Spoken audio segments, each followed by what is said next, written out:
Hello friends, welcome to our channel. Today we're going to take a look at another horrible case with you. The case of Lisa Valdez. Lisa Valdez was born on September 6, 1961, in San Francisco, California. She has an older brother, and a loving mother. Although her father was absent from their lives, but Lisa and her mother shared an exceptionally close bond, rarely arguing.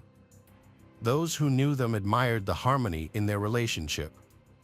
During her teenage years, Lisa developed a passion for dancing. She also became interested in IT, which was a relatively new field at the time. Notably, she was an early user of email, using it before many of her friends knew of its existence. This interest significantly influenced her future career path. Following college, Lisa got a job as a software analyst in San Francisco. Her mother later used her savings to purchase a small studio apartment for Lisa in a prestigious neighborhood, which offered a stunning city view. Living alone, Lisa advanced in her career, prioritized family time, and continued dancing, attending weekly practice sessions with her best friend. On May 16, 1998, Lisa, who was 36 at the time, hosted an evening gathering with her mother and some family friends. After the guests departed, her mother helped with the dishes and then headed home. Before leaving, Lisa promised to call her mother the next day, but the call never came.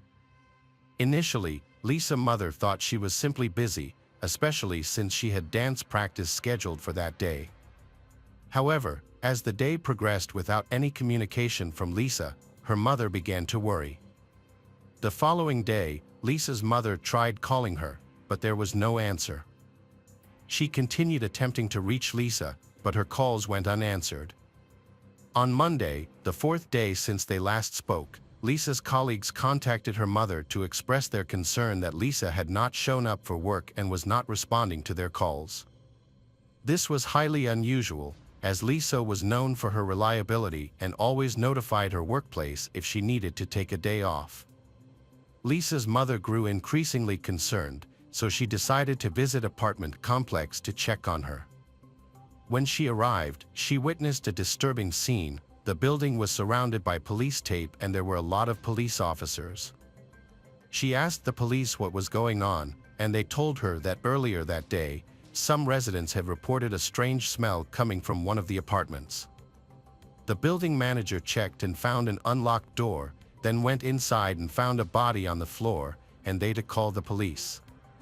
The police then were promptly called to the scene. Police officers quickly identified the victim as Lisa. Her body showed clear signs of trauma and decomposition, indicating she had been murdered several days prior. The presence of blood stains on the floor and bed, along with her partially undressed state and underwear found next to her body, suggested she had been being attacked and sexually abused. The room was in disarray, but further investigation revealed that this was typical of Lisa's living habits. The TV was on, and the air conditioner was set to 78 degrees. No signs of robbery were present, with valuables and jewelry left untouched. However, Lisa's keys and a gym bag were missing. A peculiar detail was the removal of some of Lisa's hair by the attacker, hinting at strong personal motives. The numerous injuries on her body further supported this theory. The detectives suspected that the killer might have had a prior relationship with Lisa and cherish a deep-seated hatred for her, given the lack of forced entry and the secure nature of the fenced apartment complex. Additionally, the apartment complex was secured with a fence, and access required either a key or to be let in by a resident. The police began interviewing residents in the apartment building, searching for someone who might have seen the attacker. They quickly found a lead when one of Lisa's neighbors reported that 2 days earlier, upon returning from vacation, he noticed damage to the metal frame of his front door and a faint blood stain. Although he had informed the manager, but they decided not to report it to the police, as it appeared his apartment had not been broken into. Detectives believed the same person who killed Lisa was responsible for the damage to the neighbor's door. However, the motives behind these actions were unclear. One theory was that the killer tried to break into the neighbor's apartment, was caught by Lisa, and subsequently murdered her. Another theory suggested the attempted break-in might have occurred after Lisa's murder, which seemed unusual. Detectives speak with the housekeeper who cleaned Lisa's apartment weekly. 2 days before Lisa's body was found, the housekeeper attempted to enter the apartment, but found the door blocked from the inside. Through a crack in the door, she saw a partially undressed woman on the floor and heard a man's voice. Believing she was interrupting a private moment, she left immediately. Police suspected that Lisa was already dead at this time and the man's voice belonged to her killer, who was still inside the apartment. The housekeeper mentioned a suspicious detail, a black bag with a zipper near the body. However, she was uncertain since she only caught a glimpse. On the inside of Lisa's apartment door, an envelope with cash was taped, untouched. This money was intended for the housekeeper, a frequent habit of Lisa. The fact that the envelope was still there suggests that Lisa was likely attacked after her mother departed, sometime between midnight and the early hours of the morning, which would have been when Lisa normally left the payment. Neighbors from the floor below corroborated these things. They reported hearing thuds and someone descending the stairs, although they didn't see the individual. As detectives searched Lisa's apartment, they discovered an unusual detail: the toilet seat was up, uncommon for a woman living alone. Forensic experts found a partial fingerprint that didn't match Lisa's. The police collected fingerprints from Lisa's acquaintances and relatives who may have visited her apartment, but none matched. This led detectives to believe that the fingerprint might belong to the killer. The medical experts completed their report, revealing new information about Lisa's case. Her body had over 20 stab wounds, but due to decomposition, it was unclear if she had been sexually assaulted. However, defensive wounds on her body suggested that Lisa had attempted to fight off her attacker. Furthermore, skin particles were found under her nails, which were likely from the killer, and were sent to the lab for analysis. In the meantime, forensic experts analyzed evidence from the apartment and discovered a crucial clue: a pillowcase with multiple blood stains. Upon closer examination, it was determined that not all of the blood on the pillowcase belonged to Lisa, as some of the stains were from a different source. As a result, the pillowcase was sent to the lab for further testing. Investigators suggested that the killer may have unintentionally hurt himself while stabbing Lisa, which can happen when using a knife. Supporting this hypothesis was the discovery of 2 bandages from a first aid kit inside the toilet. The killer might have used these to stop his bleeding and potentially left fingerprints on the toilet seat when disposing of the bandages. DNA analysis revealed that the blood on the pillowcase came from an unknown male not listed in the FBI database. This man's DNA also matched skin particles under Lisa's nails and a blood stain on her pillowcase. Despite no matches in the DNA database, detectives obtained the killer's DNA profile. They then compared it to DNA samples from suspects in their system who had committed crimes in Lisa's area and closely examined her acquaintances. Lisa's mother shared information about Lisa's relationship with a man named Albert Ketto, stating they had plans for a date the day following the murder. However, these plans were canceled by Albert a few days beforehand. When detectives questioned Ketto, they noticed a large cut on his hand, which made them suspect him as the killer. And he might have injured themselves while stabbing Lisa. Despite this, Albert denied any involvement in the murder. The detectives took his fingerprints and DNA samples for comparison, but surprisingly, they did not match the blood on the pillowcase or the skin particles found under Lisa's nails. Investigators continued their search for other suspects by reviewing the messages on Lisa's answering machine from the days leading up to the murder. After making a list of 40 people texting Lisa, they found one message particularly suspicious.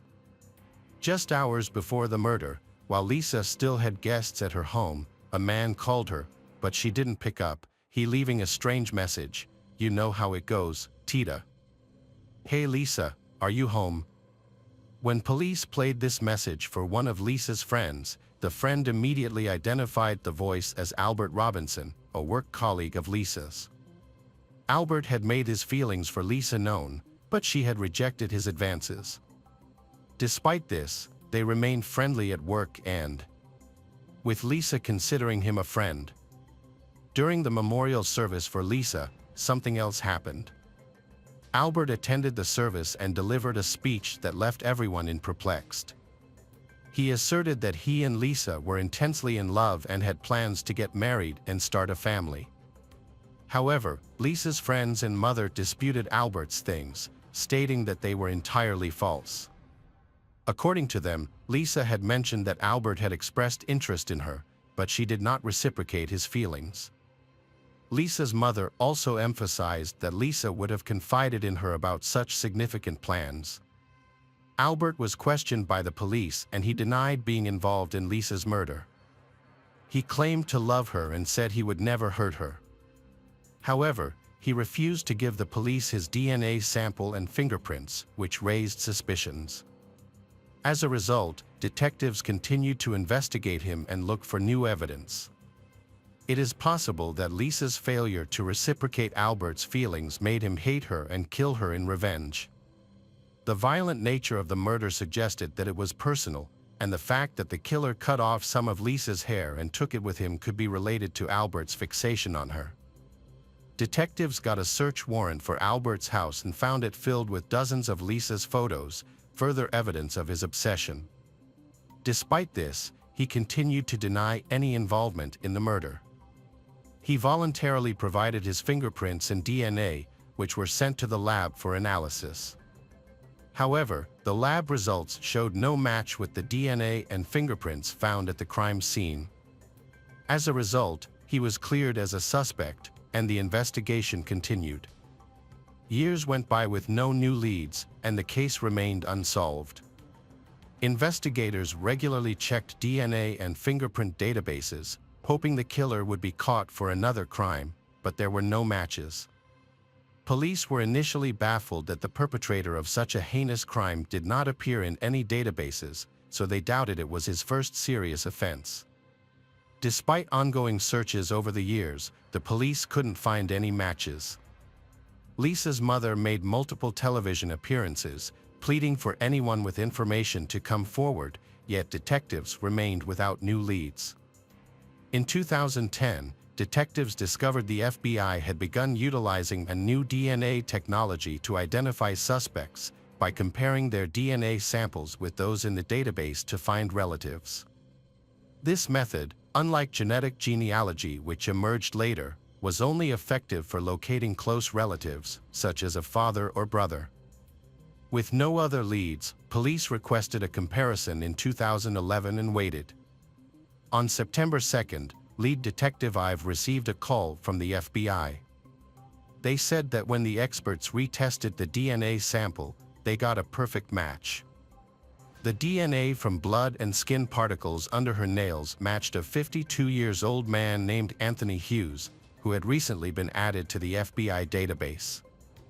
Anthony had a lengthy criminal record that went back decades, but previously, his crimes didn't qualify for his DNA to be included in the FBI database.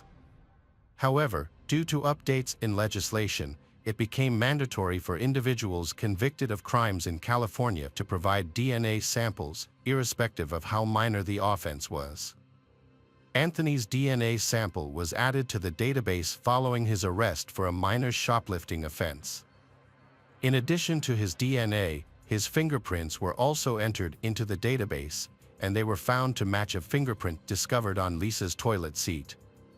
Specialists were even able to pinpoint which specific finger left the print with relative ease. Before arresting Anthony, detectives searched for more evidence linking him to the crime. They stumbled upon a new clue. 13 years prior, police had reviewed messages left on Lisa's answering machine, but only those received before her murder. Now, after all these years, detectives found that Anthony had left a message for Lisa just a day after her death. The message itself was unremarkable and didn't raise suspicions. However, if the police had investigated Anthony at that time, they won't just find out his dense criminal history but also another important piece of information. Upon reviewing Lisa's belongings, detectives discovered Anthony's phone number in her address book, which confirmed that Lisa and Anthony knew each other. Further investigation, including conversations with Lisa's friends, revealed that Lisa and Anthony had dated briefly in high school. With this new information, detectives felt they had sufficient grounds to question Anthony. However, since he didn't have a fixed address at the time, they decided to approach him cautiously to prevent him from fleeing. When they arrested him, they initially told him that he was being investigated in connection with a series of robberies in San Francisco. Anthony surrendered without resistance. During the interrogation, detectives initially asked Anthony about the robberies. They then inquired about his relationship with Lisa. Initially, Anthony denied knowing Lisa, but when shown her photo, he acknowledged that they had known each other in high school. He also claimed that he hadn't seen her since the late 1980s. Detectives spent several hours questioning Anthony about his relationship with Lisa and whether he had seen her recently. When investigators confronted Anthony about the DNA evidence found in Lisa's apartment from 1998, his response was unexpected. He burst into tears and requested a pen and paper, seemingly prepared to confess. However, instead of writing a confession, he began hitting himself with the pen. Authorities had to restrain him as he continued crying and shouting, claiming he was being framed for a crime he didn't commit. Following this, Anthony was charged with Lisa's murder, and her family was informed that her killer had finally been caught. The trial was delayed by 4 years. Then, when it began, Anthony appeared confident, even smirking. However, later he began displaying religious symbols, such as carrying a Bible and wearing a cross. Detectives believed this was a tactic to sway the jury. Anthony's lawyer argued that he was physically incapable of committing the crime. A medical condition, diagnosed 5 years prior, had weakened his muscles, making it extremely difficult to perform repetitive movements. The lawyer argued that given this condition, Anthony could not have inflicted the more than 20 stab wounds found on Lisa. According to the medical report that year, Anthony's health condition was recovered well at the time of the murder. The prosecution had strong evidence that placed Anthony at the scene case, including his skin under Lisa's fingernails, his blood on a pillowcase, and his fingerprint on the toilet seat. However, regardless of the evidence against him, Anthony consistently denied having seen Lisa since the late 80s. The prosecution presented a theory that Anthony had gone to Lisa's home, attempted to initiate intimate contact with she, and when she rejected, he brutally murdered her. After the crime, he cut off a piece of her hair and took it with him as he fled. Anthony Hughes was ultimately given a life sentence with the possibility of parole after 16 years. In 2031, when he will be 72 years old. Anthony is currently serving his sentence in prison. However, he still maintains his innocence and says he was wrongfully convicted. Welcome back to our channel. Today, we will explore a new case. The case of Carla Faye Tucker. The events began on the morning of June 13, 1983, when the Texas Police Department responded to an urgent call from a man. Officers were dispatched to a house in the northeastern part of the city. Inside, they discovered the bodies of a man and a woman who had been brutally killed with a pickaxe. Initially, investigators suspected the murders were the result of a robbery gone wrong, but the sheer savagery of the crime made this theory unlikely. Once the victims' identities were confirmed and their backgrounds investigated, new revelations emerged that drastically changed the direction of the case. Houston, Texas, with a population of over 1 million, is the largest city in the region and the hub of Harris County. It is home to people of various religions and cultural backgrounds who live together in this diverse community. However, as the population grows, so does the crime rate, and Houston is now ranked among the top 100 most dangerous cities in America. On the morning of June 13, 1983, a man waited for his colleague, Jerry Lynn Dean, to pick him up for work. Jerry, however, never arrived. They had recently signed a contract for a security system installation job, and he knew Jerry was not the type to miss work without a good reason. Since they lived close to each other, he decided to check on Jerry after waiting for some time, assuming his colleague might have overslept. When Gregory reached Jerry's apartment, he noticed the door was slightly open. He stepped inside and called out for Jerry, but received no response. He found the TV and the sound system were tangled together, and Jerry's motorcycle, which Jerry had been working on, was gone. Concerned, he began searching all over the apartment. Eventually, he opened the door to the guest bedroom.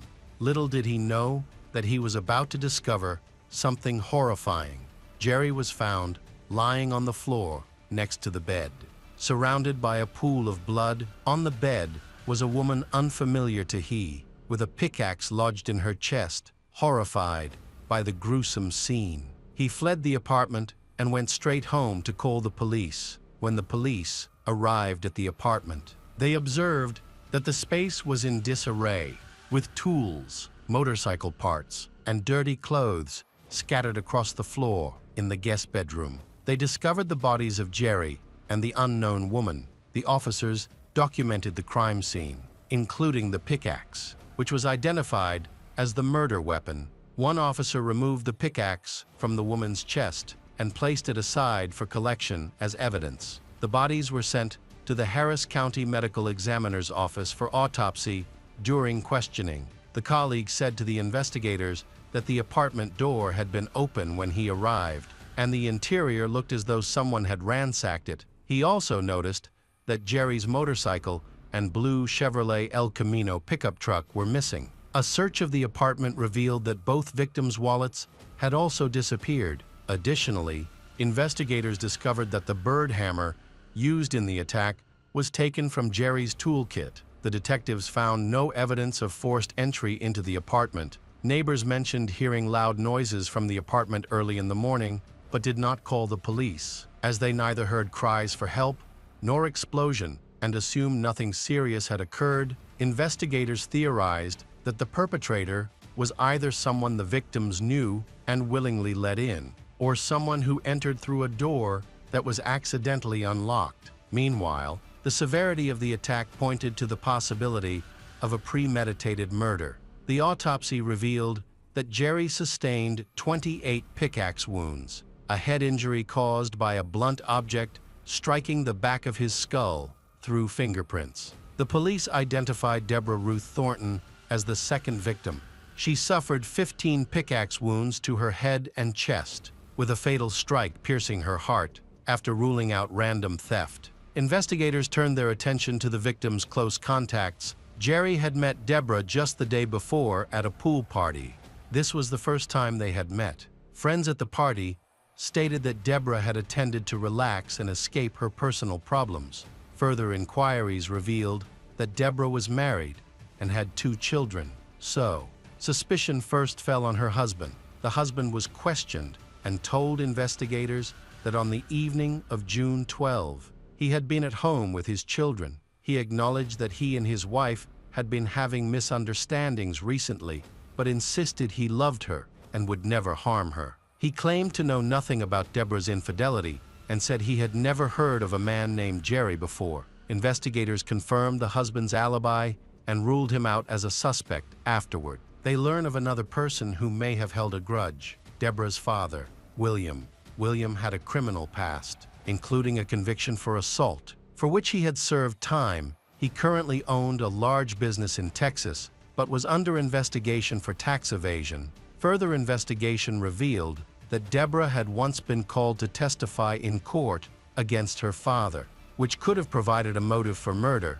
William was questioned, but he denied any involvement in the crime. Investigators kept him under surveillance for several weeks, but found no evidence connecting him to the double murder. Another team of investigators began looking into Jerry's past, uncovering that he, too, was surrounded by complex relationships. Jerry worked as a mechanic, and among those who knew him, a woman named Carla Faye Tucker. Carla, known for her love of partying, had a strained relationship with Jerry The tension started when Carla first met Jerry, the boyfriend of Sean.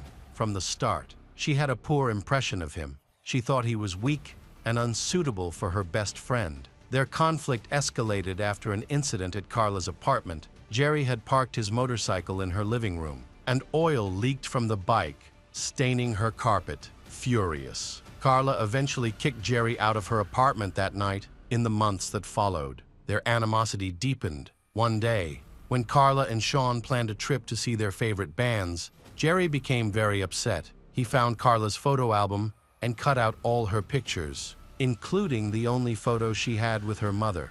This act infuriated Carla, and she tried to persuade Sean to end her relationship with Jerry. However, instead of separating, Sean and Jerry moved in together and got married. Despite everything, Carla remained convinced that her friend had made a mistake by choosing Jerry. A month after the wedding, Sean visited Carla's house to collect a jacket.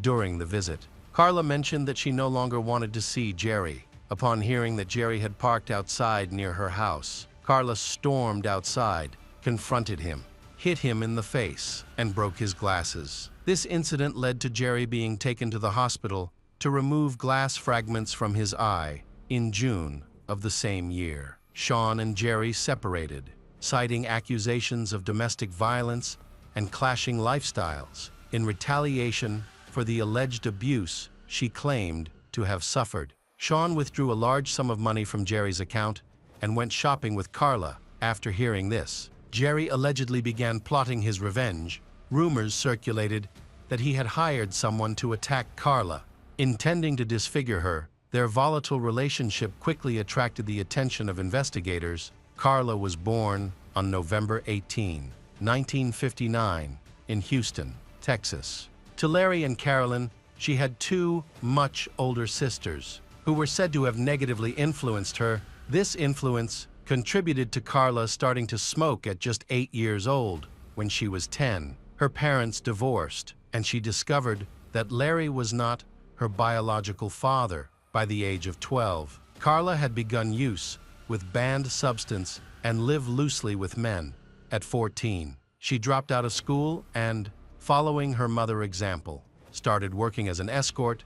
Carolyn even taught Carla how to use her body to earn money. Around this time, Carla's sister introduced her to men who frequented biker clubs. Carla and her mother also became passionate fans of rock music and began traveling with music groups, embracing a carefree and unconventional lifestyle. Carla adapted quickly to this new way of living. At 16, she met Stephen Griffith, a laborer, and the two planned to marry. However, Carla found married life overwhelming.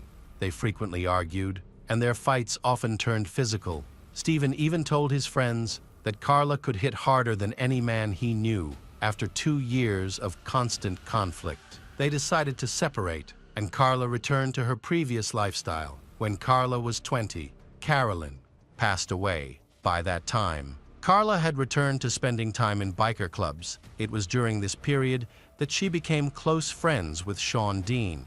Their bond grew strong. The detectives questioned Carla. She admitted to having disagreements with Jerry, but denied any involvement in the crime.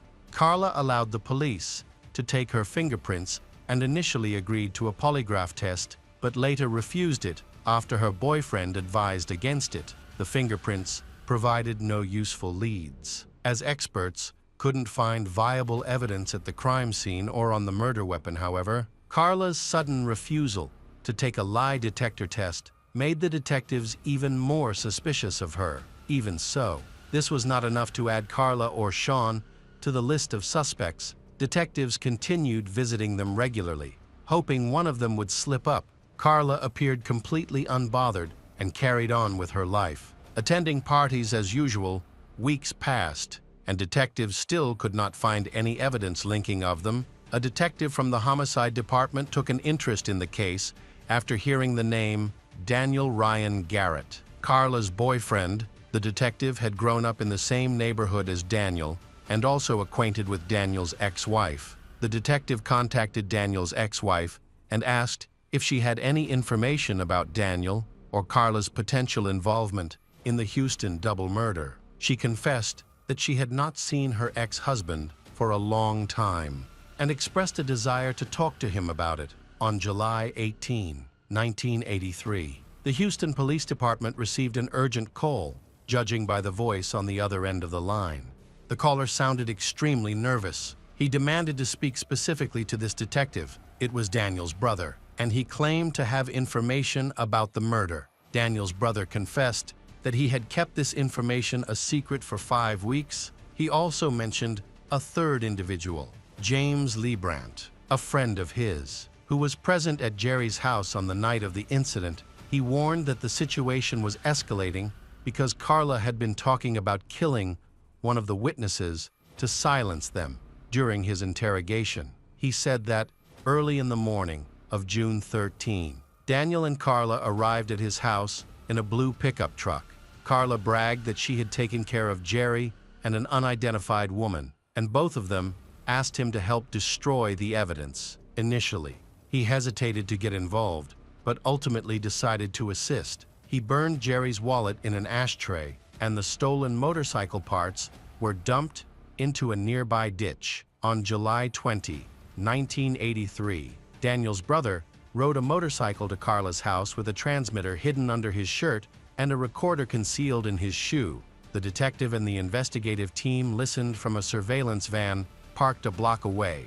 Daniel's brother casually started the conversation, carefully guiding it toward the topic of the killing. Ultimately, the suspect, Carla, provided a detailed account of what happened on the night of June 12. Carla had organized a birthday party for her sister. The celebration lasted the entire weekend, with friends coming and going, drinking alcohol, and using banned substance, which were plentiful in the house by Sunday evening, when only James, Daniel, and Carla remained. She told Daniel that she felt overwhelmed with emotions and energy. The three of them began discussing a planned crime, and Carla suggested stealing Jerry's motorbike and selling it for parts to make money. She expressed her deep hatred for Jerry and said she wanted to make him pay for everything he had done to her and Sean. Around 3 a.m., they went to Jerry's house. They entered without any trouble because Carla had stolen an extra set of keys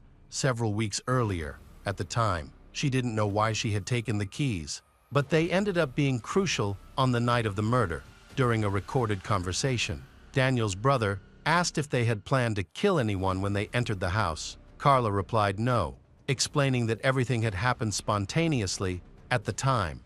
Carla was intoxicated and under the influence of banned substance. She sat on top of Jerry as he woke up.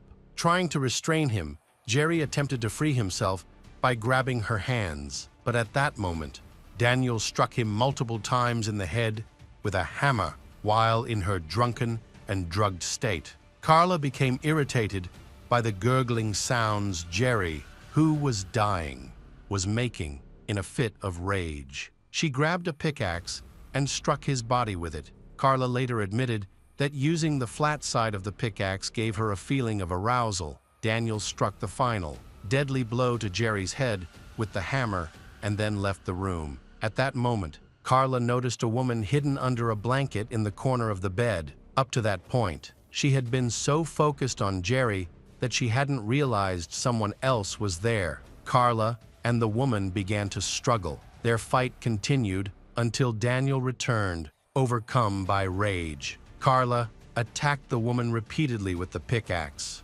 eventually driving it straight into her heart. Daniel was arrested just a block from his home while heading to work. At the same time, armed police officers entered Carla's house to take her into custody. James Leibrandt, who was visiting Carla as a guest, was also arrested at the police station. All of Carla's friends were questioned. They shared what they knew, providing consistent accounts, and all noted that Carla had always disliked Jerry. However, both Carla and Daniel remained silent during questioning. Carla claimed she had been drugged and could not remember anything about that night during the investigation. Leibrandt cooperated with authorities and testified against Carla and Daniel. He claimed that after using the banned substance, he felt restless and needed something to relieve himself. leading to his involvement in the theft scheme, ultimately resulted in Brandt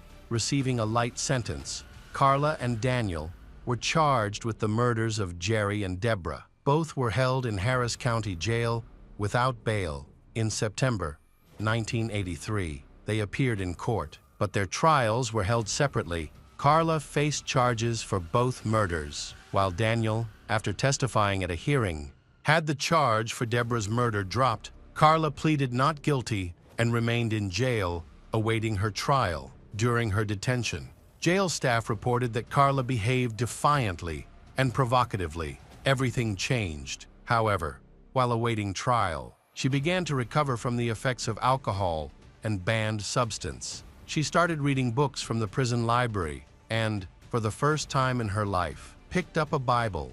Later, Carla admitted to her cellmates and the staff that it was during this time she began to understand the consequences of her actions. She started attending Alcoholics Anonymous meetings, where she met others whose lives had been destroyed by these toxic things. Inspired by their stories, Carla created her own Bible study group and resolved to become a better person. When Carla repented, she realized that the Lord forgives those who are lost. She came to believe that holding on to guilt and failing to seek forgiveness blocks one's connection to God and fills life with bitterness. Feeling forgiven by the Lord, Carla's heart became filled with love, which she believed should guide her life. In 1984, Carla stood trial for the murder of Jerry and Deborah. She explained that, at the time of the crime, she was heavily under the influence of banned substance and alcohol.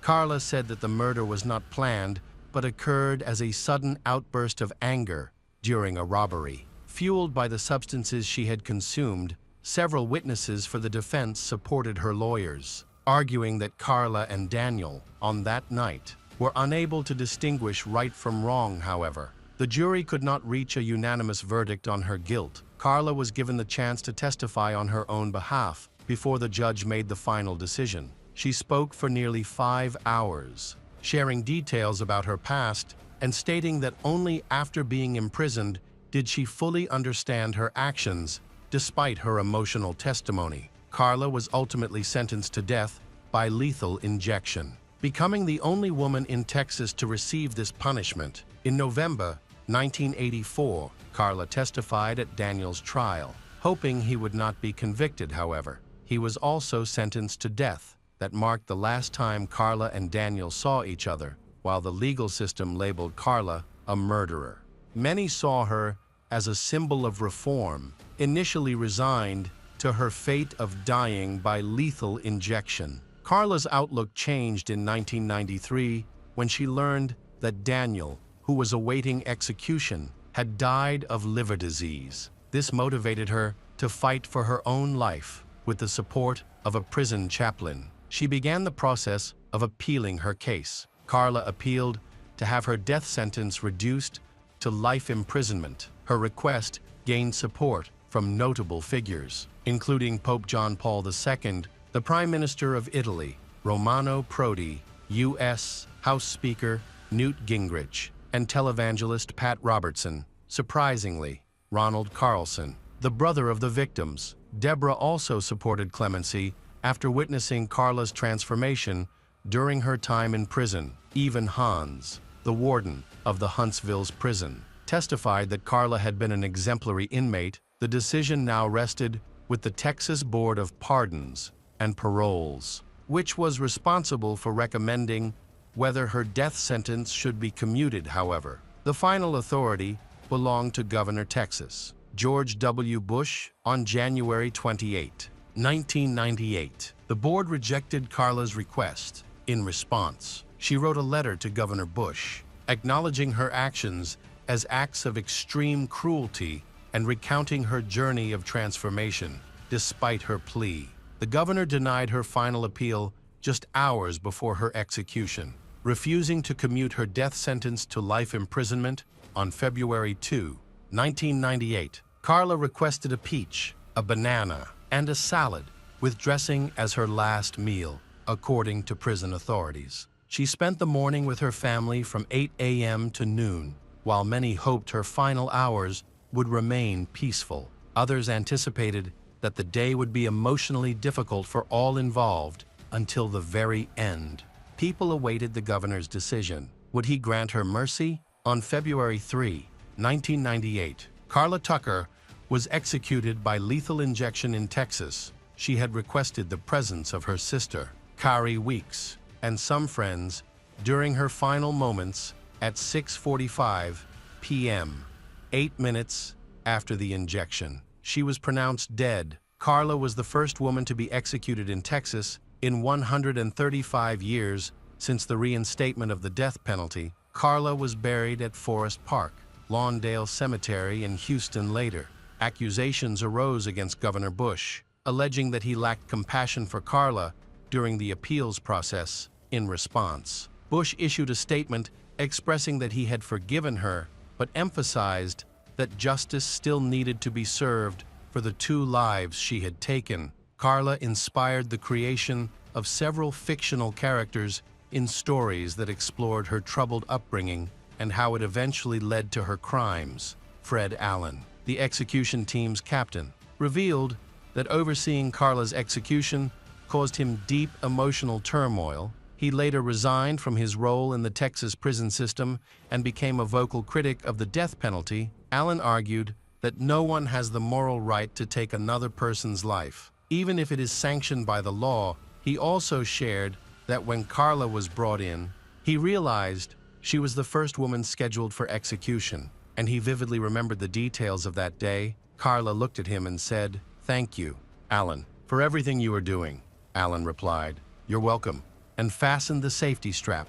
Other members of the team carried out the necessary procedures, and everything proceeded as expected. When Carla was pronounced dead, Allen and the others placed her body on the stretcher, removed the straps, and went about their usual tasks. However, shortly afterward, Allen suddenly imagined the pain Carla must have felt. He broke into a cold sweat, began trembling, and burst into tears. It was a deeply shocking experience for him. The changes Carla underwent in prison profoundly affected many who had initially seen her as nothing more than an antisocial individual. Welcome back. We've got another mysterious case to explore. The case of Celia Barquin. Celia Barquin was born on July 6, 1996, in Point San Miguel, a village in Cantabria, northern Spain, where her family has lived for 8 generations. She then moved to Iowa on an athletic golf scholarship. Many universities offered her scholarships due to her talent, but she chose Ames, Iowa. With a population of 65,000, Ames was quiet and cozy, reminding her of her hometown in Spain. However, at that time, she did not expect that this decision would be a serious mistake. Celia has a wonderful relationship with her family, who remained in her homeland. Her parents, Maria Rosa and Marcos Barquin, had 2 children, Celia and Andres. Marcos worked as a butcher, and Maria was a saleswoman at a clothing store. However, after their children were born, Maria became a housewife, focusing on raising the children and managing household tasks. The family was not wealthy. They lived modestly but were close-knit and supportive. Their children are their top priority, and their parents did everything to ensure that their children receive a good education and started their lives on the right path. Andres pursued a law degree, while Celia, a talented golfer, earned a scholarship to study in the United States. Celia's mother, who loved golf since childhood, passed on her passion for the sport to Celia. Being smaller than other girls her age, Celia learned to use specific techniques to win. When growing up, her petite figure enabled her to practice continuously to improve her abilities. Her dream was to become a successful professional golfer, not for fame, but to support her parents. Celia often expressed her desire to buy them a house and take care of them. To achieve this, she practiced diligently to improve her skills. Celia has achieved numerous titles and awards for her victories in various competitions. She won the European Women's Amateur Championship in Slovenia in June 2018, placed second in the women's team golf competition in Europe. Was the 2018 Big 12 Women's Golf Champion in the United States, and was named the 2018 Iowa State Athlete of the Year. There were high expectations for her, and many believed she had a bright future. When Celia moved to the United States, her relationship with her family remained strong. She talked to her parents daily, sometimes even 4 or 5 times a day when she had free time. Celia missed her family a lot. A nightly call to say goodnight and share the day's successes was a cherished routine. During vacations, she visited her family in Spain.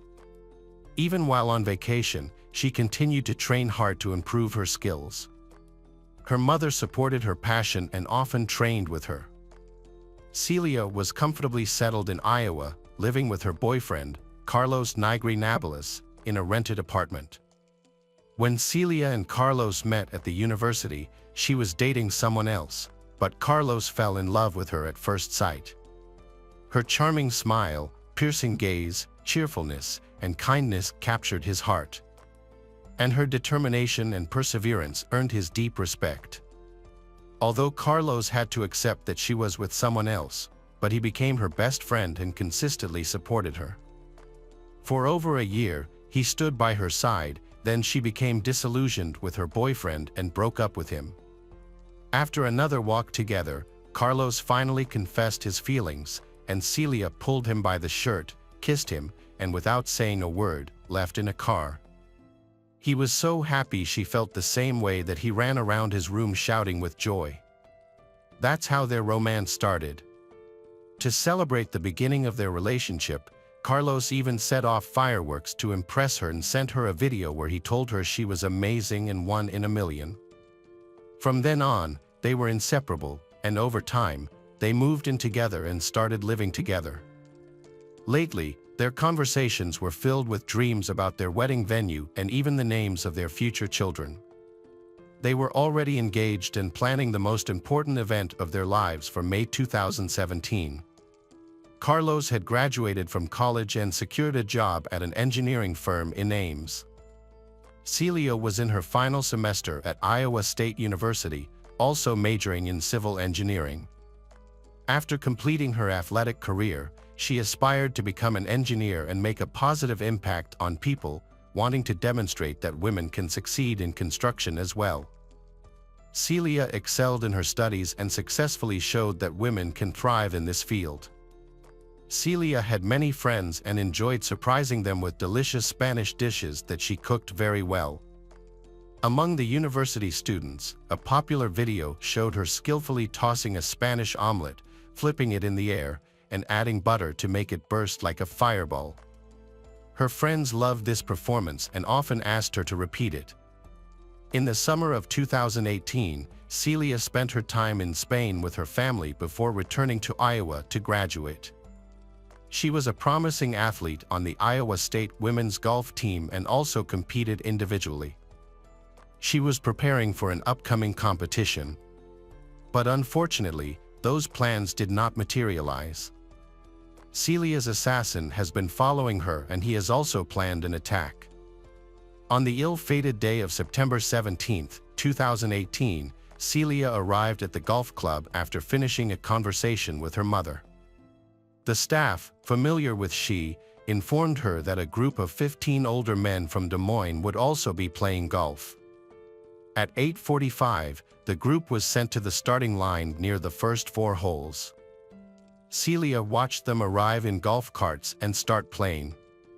The retirees invited her to go ahead and start her game.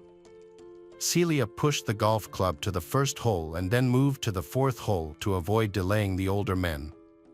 The seniors described her as polite and friendly. She then proceeded to the 7th hole, which was unpopular due to its distance from the other holes and its location next to Squaw Creek Park, known for dense vegetation. Athletes often avoided this area because it was sometimes frequented by unauthorized park visitors and aggressive homeless people. However, Celia was not familiar with this club and unaware of its thing, so she went there.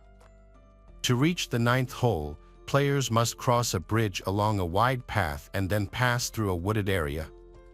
One coach described this area as eerie, likening it to Sleepy Hollow. Celia went in that direction. Later, at around 10:30 a.m., a group of 15 people arrived in the area and found Celia's golf stick with her belongings, but Celia was not there. While the group played, they noticed that Celia hadn't appeared even after 10 minutes, which was unusual.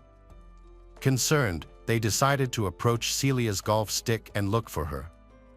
Upon closer inspection, they found her t-shirt, baseball cap, and other items scattered on the ground, with her phone left.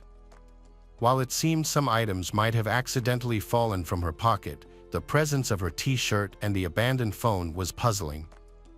They searched the surrounding area but did not find anyone. Subsequently, they notified the club management to report this troubling discovery. The group reported seeing a young, blonde girl playing golf earlier, but now she was missing, and her belongings were left behind. The staff who arrived recognized her as Celia and began searching for her. In less than half an hour, they found a body floating in the pond near the 9th hole and called the police. Once the body was retrieved from the water, police identified her as Celia Barquin, the reigning European champion. She had been stabbed multiple times in the neck and torso. A search dog quickly picked up a scent and led officers to a tent in a wooded area of Squaw Creek Park. The tent was empty, but there was blood inside. The police suspected that a homeless man had been living there and might have attacked Celia, so they began searching for him. While the police were searching the area, a man approached them. He introduced himself as Colin Richards and mentioned that he lived nearby and was there to collect his tent. Colin, like Celia, was 22 years old, but they were complete opposites. The police suspected him of the murder because his face was covered in scratches. In a black backpack he carried, they discovered bloody clothes, a t-shirt and shorts, which he had replaced with clean ones. Search dogs also detected his scent. Additionally, he had a deep gash on his left arm, from which blood was oozing, and he attempted to conceal it from the officers. Based on this evidence, Colin Richards was taken into custody by the police. He was at a friend's house before the police arrived, according to Colin. Two male acquaintances took him to the park to get his tent. When he went to retrieve it, he saw the police. He denied any involvement in the crime and claimed he had never met Celia. He said the scratches on his face were from branches he encountered while walking through the woods. Colin was known to the police for substance abuse, alcohol issues, and mental health problems. He became homeless after being released from prison 3 months before the murder. He had served about 7 months in jail for burglary and had multiple prior convictions for similar offenses, with many criminal records. Colin grew up in a dysfunctional family and was known to the police since his teenage years. Detectives interviewed 3 men who were acquaintances of his. One of these men shared a tent with Colin, while the other 2 gave him a ride from his home to the park. The homeowner allowed Colin to wash and change his clothes because he was dirty and covered in mud, blood, sand, and water. After cleaning up and changing his clothes, Colin left with his bloody clothes in a black backpack to return to the park for his tent. He intended to leave the area afterward. According to the men, Colin was acting unusual that day, extremely nervous, and very to leave. He didn't explain his sudden decision, only mentioning that he had cut himself badly and dirted his clothes. Another homeless man who lived with Colin in a tent at the park mentioned that he always carried a serrated knife, which he used for household tasks. A day before the murder, Colin confessed to this friend his desire to rape and kill someone. But that man thought he was just joking. Colin was charged with first-degree murder right after Celia's body was found. Investigators believed the crime was premeditated. They thought he had planned to kill someone and was looking for a she that day. The judge set bail at $5 million, but Colin, of course, didn't have that kind of money, so he remained in custody until his trial. Meanwhile, Celia's family in Spain had no idea about these tragic incidents, but they were very worried because she hadn't called them or answered their calls and messages. Police Ames tried to contact their colleagues in Point San Miguel and the embassy staff in Madrid to inform Celia's family about the terrible news, but it was already past midnight in Spain and no one was working. Therefore, Celia's coach had to call her parents to inform them of their daughter's incident. After many hours of not hearing from Celia, the parents learned that their daughter had been brutally murdered. Later, a serrated knife was discovered in a wooded area, bearing the fingerprints and DNA of Colin. Furthermore, the blood found under Celia's fingernails contained fragments of Colin's skin, confirming that these Colin scratches were caused by Celia, not by branches. Initially, he denied his guilt, but eventually, overwhelmed by the evidence, he confessed. He admitted to using substances that day and not thinking clearly. He saw a beautiful young woman alone in the woods and decided she would be the perfect target. Colin had never met or known Celia before, and she was an unintended victim of his violent outburst. Since the death penalty has been abolished in Iowa since 1965, he faced a maximum sentence of life imprisonment without the possibility of parole. Colin's family attended the trial and shared details about his upbringing.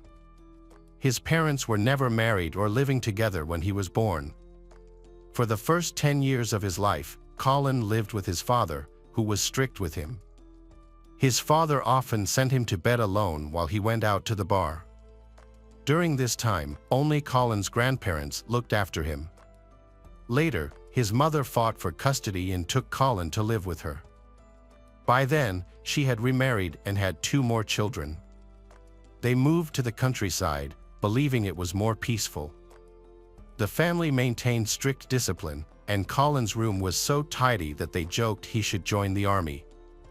Colin was a diligent student, but as a teenager, he grew close to his alcoholic father and began having behavioral issues. His father attempted to discipline him, but Colin didn't listen, leading to his expulsion from the house at age 15. He fell in with a bad crowd, left school, and became addicted to alcohol and drugs. At 18, Colin had a girlfriend twice his age. In May 2015, he was arrested for domestic violence against her, found guilty, and sentenced to 60 days in jail. On another occasion, after being accused of shoplifting, he threatened to return and shoot up the place. Colin's life went out of control, but no one seemed to notice. After the domestic violence case, he was arrested multiple times over the next 2 years for theft, assault, harassment, and attempted burglary. Although he was sent to behavioral intervention courses, they didn't work. In November 2017, Colin was sentenced to 2 years at Mount Pleasant Correctional Facility for burglary in violating probation. Despite having disciplinary issues, including fights with other inmates, he was released on parole after just 7 months in June 2018 due to overcrowding in the prison. Only 3 months after his release, he killed Celia. After being released from prison, Colin was taken home by his mother and stepfather and lived with them. They had reconnected with him during his time in prison through letters. His parents trusted him and gave him an opportunity for a fresh start, believing his promise to avoid drugs and cut ties with bad influences. However, just 2 weeks later, they had to ask him to leave for breaking his promise. Colin then went to Ames, about an hour away from his home. He stayed briefly at the city's only homeless shelter, but there were not enough beds available. Seeking assistance from his mother, she bought him a tent. In his new city, the Ames Police Department soon noticed him. On June 29th, he was arrested for public intoxication. On August 11th, the police received a complaint from a Target store saying that Colin and another homeless man were camping on open land behind the store and were chased away. They then moved to camp in Squaw Creek Park to avoid bothering anyone. According to Colin, the police allowed them to camp there, but police representatives deny this, stating that camping overnight in the park is prohibited. On September 2nd, 15 days before Celia's murder, police were called to a Burger King where Colin threatened customers with a knife but was later released. On September 8th, his mother and stepfather visited to celebrate Colin's 22nd birthday.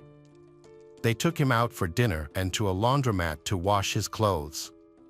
His mother was concerned about his behavior. Colin was quiet and distant, responding to their questions with only one-word answers. They dropped him off at a tent in the park where he was living with another homeless man and then drove home. It was then that Colin confessed to his friend that he wanted to rape and kill a woman. The next morning, Celia was found dead, but she had not been raped. According to the police, he probably didn't have time to commit the act. Colin's parents said it was his own fault. They tried to help him, but it didn't work. He still chose to side with evil. Therefore, on August 23, 2019, Colin Richards was sentenced to life in prison without parole. He is currently serving his sentence at the Story County Jail in Nevada, Iowa. The whole town of Ames mourns Celia's death, with thousands attending a candlelight ceremony to honor the talented athlete. Celia's family was devastated by the news of her murder. They were furious that someone with no achievements or aspirations had cruelly taken the life of a talented and promising athlete with a bright future. Collins clearly had no regard for Celia's life. He randomly chose and killed her simply because he felt like it, believing she was an easy target. The Celia family was relieved by the verdict and grateful that the culprit was swiftly caught and could no longer pose a threat to anyone else. Now, he will remain imprisoned forever. Their only regret is allowing their daughter to go so far away, despite it being her dream. Statistically, the U.S. is not safe. The murder rate per capita in the U.S. is 26 times higher than in Spain. In their small town in Spain, there hasn't been a murder in 100 years. Celia's parents have kept her room just as she left it, with one addition: an engineering degree awarded posthumously by the state of Iowa. They often walk through the local golf club and remember when their daughter first started playing the sport there. The community in the small town of Ames, including the university administration and students, was outraged by the crime. The situation was particularly concerning because the golf course was next to a wooded area without any fencing. Due to the golf club's negligence, a girl's life was put in danger. This wasn't the first murder in the neighborhood. Back in 2008, a man was killed in a stabbing incident, and the homeless attacker was convicted of murder. After Celia's tragic death, her boyfriend Carlos found it too painful to stay in a town full of memories of her. He then moved to Florida. Celia's brother was greatly affected by her death, losing a lot of weight from stress. He decided to join the police force after earning a law degree, aiming to help others. This career choice was inspired by his sister, who encouraged him to find his purpose. Welcome back, detectives. Let's dive into another horrible case. The case of Romina Celeste Núñez Rodriguez. Romina Celeste Núñez Rodriguez was born in the fall of 1990 in Oñan, the capital of Paraguay. She was the oldest of two daughters in a poor working-class family. When the girls were still young, their parents divorced. Their mother, Miriam Rodriguez, had to raise them alone. She worked multiple jobs because her ex-husband did not provide any financial support and showed no interest in their well-being. When Romina was still in school, she started working to support her mother and younger sister. At 17, she entered a romantic relationship with a boy named Christopher. He courted her sweetly, and they dreamed of a future together. However, their happiness ended when Romina discovered she was pregnant and told Christopher. He responded by giving her an ultimatum that she could either have an abortion or they would break up for good. Romina was deeply wounded by her lover's words, but after talking to her parents, who she had always been close to, she made the decision to keep the baby. Her greatest fear was that having an abortion at such a young age might prevent her from ever becoming a mother in the future. Therefore, she felt she had no other option. Christopher, true to his word, ended all communication with her and showed no interest in Romina or their child's well-being. At 18, Romina gave birth to a son named Lucas. The arrival of the baby only made their already difficult financial situation worse. Money was extremely tight, and now Romina had to support her grandson too. Feeling depressed about their circumstances, she wanted to improve things and help her family, but she struggled to find a well-paying job in Paraguay. She called her aunt, who lived in sunny Spain. Her aunt invited her to come stay, saying it would be easier for Romina to settle there and that Europe offered more opportunities than Latin America. Without thinking too much, Romina packed only the essentials and bought a plane ticket to Spain. She left her 2-year-old son in the care of her mother and sister, planning to bring him to her once she found a new home and a stable job. In late summer 2010, Romina flew to Madrid and then traveled to Alcobendas, a provincial town, where she stayed at her aunt's house. She quickly started searching for a job, and luck was on her side. She secured a position as an administrator at a hotel, earning a good salary.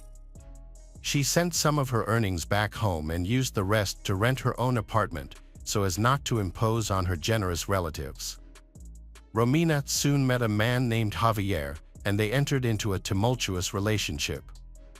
Like her, Javier had immigrated to Europe seeking happiness and a better life. He was originally from El Salvador, worked in construction, and appeared to be a serious individual. However, when Romina became pregnant, Javier was once again unprepared for the responsibility of parenthood. Despite this, they attempted to live together for a time. Unfortunately, shortly after their son was born, they ultimately separated. Romina found herself in a challenging situation, stranded in a foreign country with a newborn and unsure of what to do next. For a time, she returned to her aunt's house, where she received support and assistance. When the boy was about 6 months old, Romina returned to work because she couldn't afford to stay home. A few months later, she faced another shock. She had been ignoring her poor health and weakness, thinking they were just due to stress and fatigue. However, when Romina finally visited the doctor, she received a cancer diagnosis. She underwent several rounds of chemotherapy, lost her hair, and lost a significant amount of weight, but ultimately triumphed over the disease. After her treatment, she quickly recovered, continued working, and used wigs to cover her hair loss. Romina believed that after enduring such difficult challenges, a period of happiness was on the horizon. She saved money and planned to take her eldest son, along with her mother and sister, on a trip to Spain. In the summer of 2017, Romina attended an event with friends where she met a man named Raul Diaz. He was attractive, impressive, had a stable job, and was financially secure. Raul was drawn to Romina's beauty and began asking mutual friends about her. Romina was equally interested in Raul, and when he invited her on a date, she happily accepted. Raul was nearly 15 years older than Romina and worked as a lead process engineer at a large energy company. He had been through 2 divorces and had 2 teenage daughters from previous relationships, but Romina was not bothered by the age gap. Similarly, she was also a single mother, raising sons from her own 2 past relationships. After just 1 date, they quickly realized they were in love and didn't want to be apart. Romina, filled with excitement, enthusiastically shared her happiness with friends. Her new partner showered her with small gifts and thoughtful surprises nearly every day, organized romantic outings, sent flowers with heartfelt messages, and offered her compliments. Romina felt she had finally found true love and a man who would accept her and her sons. However, she soon began to hear unsettling rumors about him. People claimed that he had been rude and even cruel to his former wives, which had led to the end of both his marriages. Despite this, Romina didn't want to believe the rumors, although she noticed that Raul had no contact with either his ex-wives or his daughters. Despite their significant age difference and the presence of children from previous relationships, the couple did not let these factors stand in their way. Just 6 months after they met, they chose to move in together in a luxurious villa on Lanzarote, one of the Canary Islands.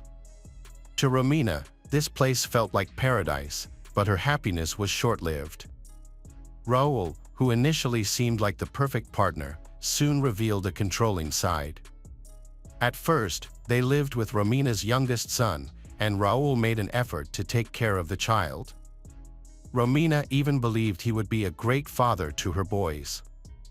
Raul promised her a long and happy life together, assuring her that he would take care of her and the children. Romina, deeply in love, trusted his words and eagerly accepted his proposal to marry him. However, Raul insisted they needed time alone together to fully enjoy their relationship before the wedding. Raul not only wanted to take Romina's eldest child from Paraguay, but he also hoped to distance himself from her youngest son. Despite this, Romina trusted her partner and ignored warnings from her friends who noticed his odd behavior. In June 2018, Raul purchased tickets for Romina and her child to travel to Paraguay, along with a return ticket solely for Romina. When she returned home and shared details about her partner, her mother and sister became uneasy about Raul's intentions. They suspected he simply wanted to get rid of her children. Romina was hurt by their comments and ended up having a small argument with her family. A few days later, she flew back to Spain, promising to return for the boys in the fall.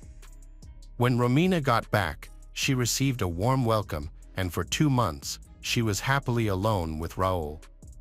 However, in August, just a few days before the wedding, Raul violently attacked Romina. This was a shocking experience for her, but he pleaded for her forgiveness on his knees, assuring her that it would never happen again, and she chose to believe him. Romina did not report the incident or tell anyone about it. On August 10th, she attended the wedding with makeup covering her bruises, unaware that the man she was marrying would soon take her life. 2 weeks after the wedding, the girl returned to Paraguay, not to pick up her sons as she had initially planned, but to visit her family. Her mother and sister were confused by the changes they noticed in her since they last saw each other. Romina appeared upset and disoriented. She walked with a noticeable limp and had bruises on her neck, which she tried to cover with a scarf. When asked about her condition, Romina either remained silent or claimed she had hurt herself accidentally. She stayed at home for nearly a month, which surprised her relatives since she had just gotten married. Romina explained that her husband had suggested she visit her children because she missed them. Miriam praised her son-in-law for being generous, but she still couldn't understand why her daughter seemed so unhappy. In mid-September, Romina secretly borrowed money from her relatives to buy a return ticket to Spain because her husband refused to pay for it. This should have been a clear sign that returning was not a good idea, yet Romina still hoped for a happy resolution to their marriage. On September 17th, at the airport, her mother, sister, and sons saw her for the last time. After returning to her husband, Romina's life began to feel like a nightmare. Raul, who was using illegal drugs, no longer hid his addiction from her. When under the influence, he became aggressive and emotionally abused Romina. Each time she tried to leave, he promised to change and insisted that it wouldn't happen again. After the beatings and threats, there were often brief periods when Romina's husband would become loving and caring again, showering her with gifts and planning romantic outings. However, these peaceful moments became shorter over time, and instances of violence occurred more frequently. Just before the new year, Romina confided in her best friend that she feared her husband and worried he might eventually kill her. On December 29th, Raul beat her so severely that she had to seek medical attention. The hospital staff noticed something was wrong and considered calling the police to report the incident. At that moment, Raul arrived and insisted that Romina had simply fallen and that there was no need to involve the authorities. Romina went along with his story, declined hospitalization, and returned home with him. On January 1, 2019, Miriam, Romina's mother, repeatedly tried to call her daughter, but Romina did not answer. Concerned, Miriam then called her son-in-law to check on Romina, but he also did not answer. After several days of no contact, Miriam sent Raul a message indicating she would go to the police for help. This prompted Raul to quickly return her call, explaining that he and Romina had a fight on December 31st, after which she left with her belongings. He reassured Miriam that Romina would be okay and would return home soon, as this had happened before. Miriam, however, doubted Raul's explanation and felt something was wrong with her daughter. She insisted that Raul report the situation to the police. Finally, on January 8, pressured by Romina's family, Raul reported her disappearance. This time, he altered his story slightly, claiming that after their quarrel, Romina had taken some money from him and suggested that she might have gone to Paraguay to see the children, which is why he was not too worried before he heard from Miriam. What was Raul hiding? His testimony was filled with confusion and contradictions, raising many questions and suspicions. As a result, law enforcement decided to investigate the couple's life. After speaking with friends and family, they discovered that the marriage was far from perfect. Romina had often complained to loved ones about her husband's abuse, though she never provided details. Others frequently noticed bruises and injuries on her body. The police decided to place Raul under covert surveillance, tapping his phone conversations. However, Raul seemed to sense that he was being monitored and acted very cautiously, avoiding any behavior that might raise suspicion. Despite this, the investigation continued, and it was soon revealed that Romina had visited the hospital on December 29 with signs of severe beating. Her husband almost forcibly took her from the hospital, preventing her from going to the police. A few months ago, Romina filed a report for domestic violence but retracted it the following day. A week later, Raul, having calmed down somewhat, made a phone call to a relative in the police and carelessly mentioned that his wife was no longer alive and that her body would never be found. This statement prompted police to arrest him as the primary suspect and interrogate him thoroughly. Raul claimed that on New Year's Eve, his wife had been drinking heavily and started to argue with him. She demanded that he bring their children to live with them. When he said he wasn't ready for that, she had a violent outburst, started fighting, and began throwing things at him. Raul stated that he left his house for a few hours until things calmed down. Upon returning, he discovered Romina in the bathtub, unresponsive. He suggested that she had suffocated due to excessive drinking but was worried he might be suspected of her death or accused of murder. To protect himself, Raul decided to erase all evidence and report her as missing. Everyone was shocked by his admission of how he disposed of her body. He claimed he burned Romina's body on a barbecue in the backyard. Living in a luxury complex with a spacious area, he thought the neighbors wouldn't notice what he was doing or smell the burning flesh. However, he underestimated the situation because the barbecue did not function like a crematorium, and her remains were not fully burned after several hours. He then removed the body from the fire, cut it into parts, and put the pieces into separate bags. A few days later, he rented a car to transport the dismembered body to a remote and desolate area of the island, where he discarded the bags into the sea from the cliffs. The police spent weeks searching the shoreline and surrounding areas based on Raul's statements about where he had thrown his wife's remains. Divers and many volunteers participated in the search for body fragments underwater, but none of their efforts produced any findings. Meanwhile, on January 16, Raul was officially charged with domestic violence and the murder of his wife.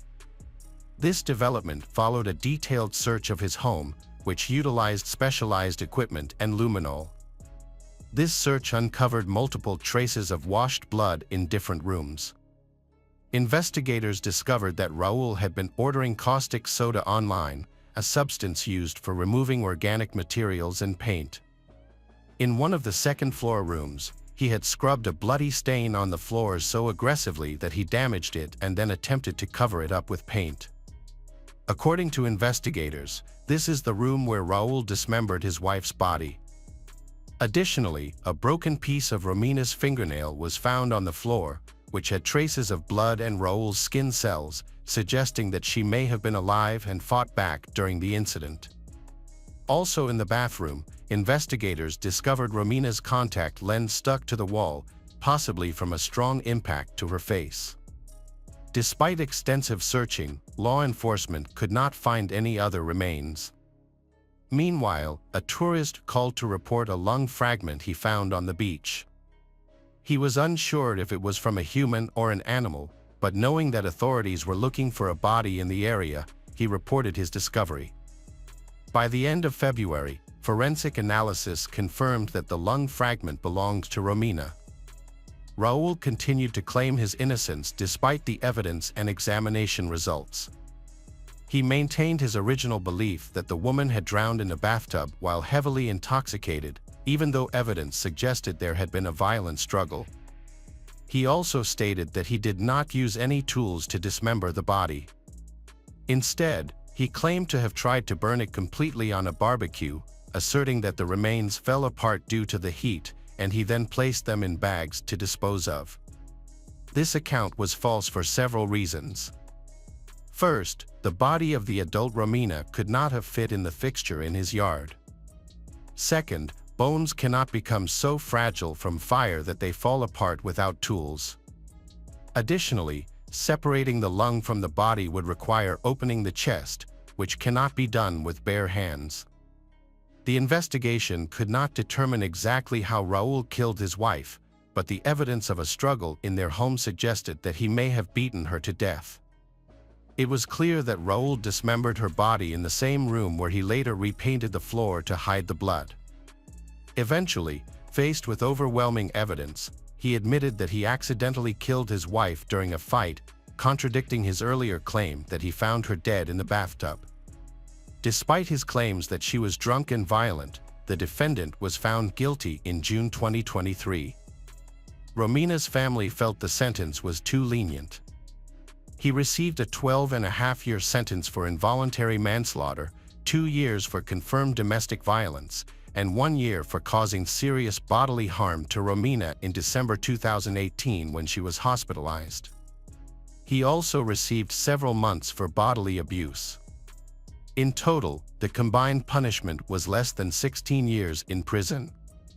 Raul is currently serving his sentence while simultaneously trying to appeal the court's decision. The story of Romina Celeste Núñez Rodriguez serves as a poignant reminder of the devastating consequences of domestic violence and the complex struggles faced by individuals seeking a better life. Despite her resilience and efforts to overcome adversity, Romina became a victim of a controlling and abusive relationship, ultimately leading to her untimely demise. The court's lenient verdict against her perpetrator reflects the ongoing challenges in addressing domestic violence, leaving her family and loved ones grappling with their loss and advocating for justice. As we reflect on Romina's case, it is crucial to continue raising awareness about the importance of supporting victims and holding abusers accountable to prevent such tragedies in the future. Welcome back, detectives. Let's dive into another horrible case. The case of Madison Sparrow. Madison Elizabeth Sparrow was born on September 12, 2003, in Norfolk, Virginia, United States. She is the daughter of Heather Sparrow Murphy and Richard Prestige. In her family, Madison has older sisters Gwendolyn. Gwendolyn, who was born in 1999 in Durango, Colorado, is Madison's older sister from her father's previous relationship. The family later settled in Newark, Newcastle County, Delaware. On October 5, 2010, her family welcomed a new member, baby Molly. Madison loves children and often takes on the role of the eldest in the family, which includes 8 cousins. She enjoys doing things that make people happy and frequently spends time playing with children or participating in entertainment shows such as magic shows. It is easy to catch Madison in a happy moment. Her laughter is contagious, showing her youthful and cheerful spirit. However, Madison can also be thoughtful and dreamy at times. Madison's father said that since she was a child, she has displayed her wisdom through careful observation and reflection before making decisions. Additionally, she is a very emotional person. Her warm hugs can uplift anyone's mood. For her friends and family, Madison is always a reliable confidant who genuinely cares about the happiness of those she loves. Madison is a curious girl who loves to explore new things, which led her to join the Girl Scouts, an organization for girls around the world. By the fall of 2012, all the Girl Scout troops were full, but thanks to her mother's efforts, Madison was able to join a group. Madison's mother led a new Brownies troop, and Madison joined at age 9. In recent years, Madison has become one of the top cookie sellers, winning numerous medals for her impressive sales. She has been involved with the Girl Scouts for nearly 10 years, during which time she has built a strong network of friendships. Currently, Madison volunteers with her younger SI. Stir Molly's troop, as she enjoys working with other young people and making a positive impact on their lives. Madison is a kind and generous girl who acts with commitment to her faith in God and service to her country. She is passionate about helping others and strictly adheres to the principles of the Girl Scouts. However, like any other young girl, Madison also enjoys spending time having fun and living life to the fullest. Even in her teenage years, she is always the life of the parties. She often plans parties with her friends, ranging from movie nights to full-blown beauty parties with manicures and pedicures. Madison frequently stays up all night, so it is not unusual for her to struggle to wake up by noon the next day. Before finishing elementary school, Madison met Annika Stalczynski, a girl her age who was born in Newark on July 9, 2003. They quickly became close friends and studied for exams together. Information about Annika's life is limited, but it is known that her parents are Robert Stalczynski and Robin Kars. In 2004, her family lived on Arona Mink Drive in Newark.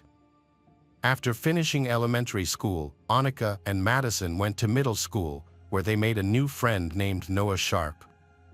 Noah, a native of Newark, was born on August 23, 2001. Little is known about Noah's family and background, except that his mother, Nikki Sharp, has 2 other children, David and Brianna. The trio often went out for ice cream or spent time in the large green spaces around the city. When Noah and Madison met by chance, they felt an attraction to each other, and after just a few months, a teenage romance developed. At first, they were madly in love, but in early 2020, after more than a year together, Madison decided to break up with Noah without providing any reasons. They parted ways amicably and agreed to remain friends, but Noah was heartbroken because he still loved her deeply. During this time, Annika became Noah's trusted friend. They began to see each other more often and text almost every day. Although Noah's heart was still broken, he began dating another girl after a while. Despite his relationship with Annika, Noah kept in touch with Madison. He visited Madison on her 17th birthday, September 12, 2020, and brought her a gift. It seemed that Noah was still upset about the breakup. When Annika learned about her boyfriend's meeting with his ex-girlfriend, she felt jealous. She could not accept that he was still friends with his ex. Noah's sadness also turned to anger. He wanted to hurt Madison because he felt hurt. The following week, blinded by hatred and jealousy, Annika and Noah began planning to end Madison's life. They exchanged text messages, used FaceTime, and met in person to discuss weapons and how to dispose of the body after the crime. The messages they sent each other while planning the attack were horrifying and revealed their intention to cause Madison great pain. Annika made several suggestions, including using a knife to inflict severe damage to her heart. They also discussed the possibility of using a handgun or another blunt object. According to official documents, they quickly dismissed the idea of a handgun because it would make too much noise. Although Noah was not entirely confident, they decided to use a blunt object. During their discussions, they calculated the number of bricks they would need to hold Madison's body underwater if they decided to dump her there. When in doubt, one idea was to bury her since Noah could dig a hole and knew where to find a shovel. Eventually, they came up with what they believed was the perfect plan. Madison was an ice cream lover and also cherished Halloween. She eagerly awaited October each year to celebrate her favorite holiday. Throughout the month, Annika had been studying Madison's interests and taking advantage of them. On Friday, October 2, 2020, she called Madison to ask her out for ice cream and to spend a day together. Madison agreed because she hadn't seen her friend in a long time and also wanted to buy a gift for Molly, whose birthday was just 3 days away. That day, Madison wore black tights, denim shorts, gray boots, a blue sweatshirt that said New Jersey, and white ghost earrings. She rarely wore jewelry, especially earrings, but since she didn't have much time to prepare for Halloween, Madison decided to buy these earrings to match the holiday. At 2:44 p.m., she said goodbye to her mother, Heather, promised to see her later, and then left. Although nothing unusual happened at that time, the events that followed were extremely unsettling. That was the last time her mother saw her alive. Just hours later, Heather began receiving abusive text messages from Madison's phone number, along with information suggesting that Madison was supposed to be leaving the country. Heather thought it was a joke. She replied and wished Madison good luck in her endeavor, joking that she had forgotten to bring her passport, which was in the safe. However, Heather received no response. Even when she called her daughter, no one answered. Heather, who was hanging out with Molly and taking her to scout meetings and swimming lessons, was confused. The lack of response began to worry her. Heather decided to call Annika, knowing that they would meet later in the day. When Annika answered, she burst into tears and explained that Madison had insulted her and that she had dropped her off near a store.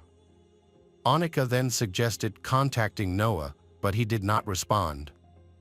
Frustrated, Heather asked Annika to contact Noah again. The three of them chatted but did not get any information. Frustrated, Heather decided to go home. On the way home, Heather received several messages from her daughter's friends, who had also received strange messages and wanted to know what was going on. When she got home and did not search for any clues, Heather found no signs that her daughter had run away. Even the money she had received for her birthday, her clothes, and her Redick cards were in her room. These messages were strange and nonsensical. Madison had no reason to run away, especially without a bag containing her clothes and money. When Madison did not return home at around 8:30 p.m., Heather contacted 911 and reported her daughter missing. Despite repeated attempts to reach out to people, all her efforts were in vain. After being informed of the situation, Heather's parents traveled from another city to support their daughter. Furthermore, she notified Madison's father, with whom she had divorced, who now lived in Colorado. He quickly shared the information on social media, calling for help in finding his daughter. On Saturday, October 3, 2020, the search for Madison, 17, who was reported missing, continued. Delaware State Police issued a yellow alert to activate all necessary procedures to search for missing persons. Over the course of 2 days, police search teams, family and friends searched farms near the University of Delaware, where Madison was last seen. The media also disseminated information about the search, asking people to come forward with any details. Delaware State Police have begun questioning Madison's friends, and evidence points to her ex-boyfriend as a suspect. According to information, the girl went to the woods in Newark behind the elementary school, where she was also seen with Noah on the day she went missing. Detectives then detained and questioned him for nearly 9 hours from October 4th to 5th, but he claimed he had no idea what had happened. He eventually confessed to his actions and revealed that Annika was an accomplice. He explained that Annika hated Madison because she was jealous of their relationship. He also shared his deep feelings about breaking up with her. According to Noah's testimony, he drove Madison to the woods behind the elementary school, then hid behind the bushes with an aluminum baseball bat. As Madison happily walked along the trail, he suddenly emerged from his hiding place and hit Madison twice in the head. Noah admitted to putting all his strength into the second blow, adding that it was then that he became enraged after months of losing control over the girl who had broken his heart. Unable to control himself, he continued to strike her body multiple times. After the attack, the two used Annika's car to transport her body to a location near the intersection of I-95 and the Delaware state line, about 15 minutes away from the scene and near a warehouse. Once there, they attempted to drown the body in the river. Unsuccessful, they opted to bury it in a shallow grave they dug in the same location. Armed with detailed information from the suspect, investigators carefully searched the designated area. There, they discovered an aluminum baseball bat used as a weapon, with traces of blood. The crime scene also revealed the victim's clothing, with some items showing evidence of having been burned. The suspect then led law enforcement to a large plot of land near the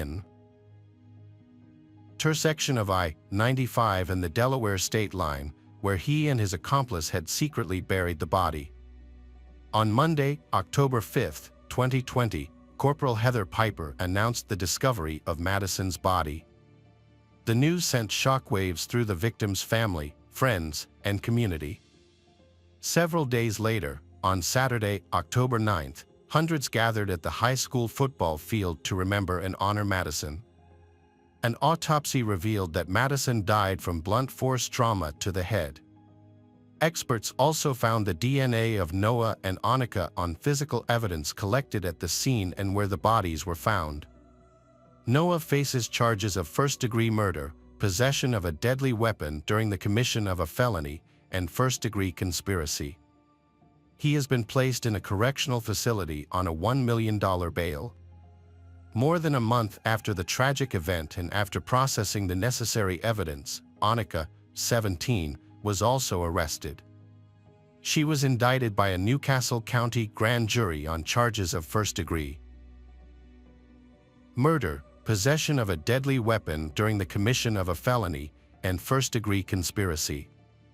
Meanwhile, Madison's family has been struggling. Heather has repeatedly stated that the exact cause of her daughter's death may never be known. Although Noah admitted his guilt to the police, he did not plead guilty in his formal court filing. This has led to speculation that his defense attorney may argue that he was mentally unstable. In some cases, attorneys often attempt to defend their clients by referring to their mental health status. Similarly, during a preliminary hearing, Noah's attorney stated that Noah was being treated for schizophrenia and was under the care of a psychiatrist at the time of the murder. Noah's attorney confirmed that he had been injured in Chester County, Pennsylvania, about 3 weeks before the murder. The attorney explained that Noah had suffered memory loss and other problems as a result of the head injury. However, the attorney did not provide specific information about the cause and severity of the injury. In May 2021, Annika pleaded guilty to first-degree murder and first-degree conspiracy.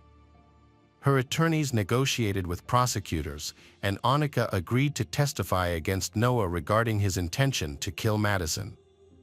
Several people close to the victim had reported to the police about alter ego, Noah's alleged alter ego. However, Prosecutors argued that Noah himself had disseminated this information, intending to use it at trial later as part of his plan to kill Madison. After 2 years of waiting, the defendant's trial began on October 20, 2022, in Newcastle County. During the proceedings, approximately 30 witnesses were called, primarily by Deputy Attorney General Matt Foley and an assistant prosecutor. The courtroom played hours of video recordings of Noah's interviews with state police detectives. Viewers heard Noah's changing story until he finally confessed. The defense tried to challenge this evidence, arguing that the police had interrogated their client for too long. Attorney Monica Jerome noted that the detectives interfered with the interrogation, directing Noah to say what they wanted and forcing him to say it. However, most people viewed this as a last-ditch effort to justify the murderer in any way possible. The prosecution presented text messages exchanged between Noah and Annika, which they claimed showed that the two had planned the crime. Faced with this evidence, the defense attempted to convince the court that someone else had control of the suspect's device and that he was not the one who contacted Annika. However, the testimonies of Noah's mother and brother contradicted each other several times when they were called to testify. Nikia stated that her son came home on the evening of October 2nd without being wet. Meanwhile, David said that his brother was wet and looked like he had just come out of a swamp. Nikia reported that when her son arrived home, Annika came in and seemed normal. David, on the other hand, claimed that Annika came in angry and slammed the door. Prosecutor Matt Froley asked Nikia if she had discussed the evidence against Noah with him, to which she replied no. However, prosecutors obtained a recording of a phone call that took place a month before the trial, in which the defendant and his mother discussed surveillance camera footage at the elementary school. During that conversation, Noah informed his mother that his face was not visible in the video showing him and Annika near the school an hour before Madison was murdered. His mother reacted with relief at this news. However, the video showed an African-American man of similar height and build to Noah, holding a baseball bat while walking into the woods with a girl. The defense questioned the defendant's relatives about the two injuries he allegedly sustained. The first was a head injury on September 13, 2020. The second was another unconfirmed injury he suffered after falling off his bike, just hours before his police interview on October 4th. Noah's lawyers argued that these injuries could have caused dissociative amnesia, attempting to justify the statements he made to the police. The court considered the arguments of both the prosecution and the defense regarding the victim's injuries. Annika, the accused, gave a 3-hour testimony that supported the prosecution's arguments. During her testimony, she calmly explained that Noah had convinced her that Madison had talked badly about her behind her back.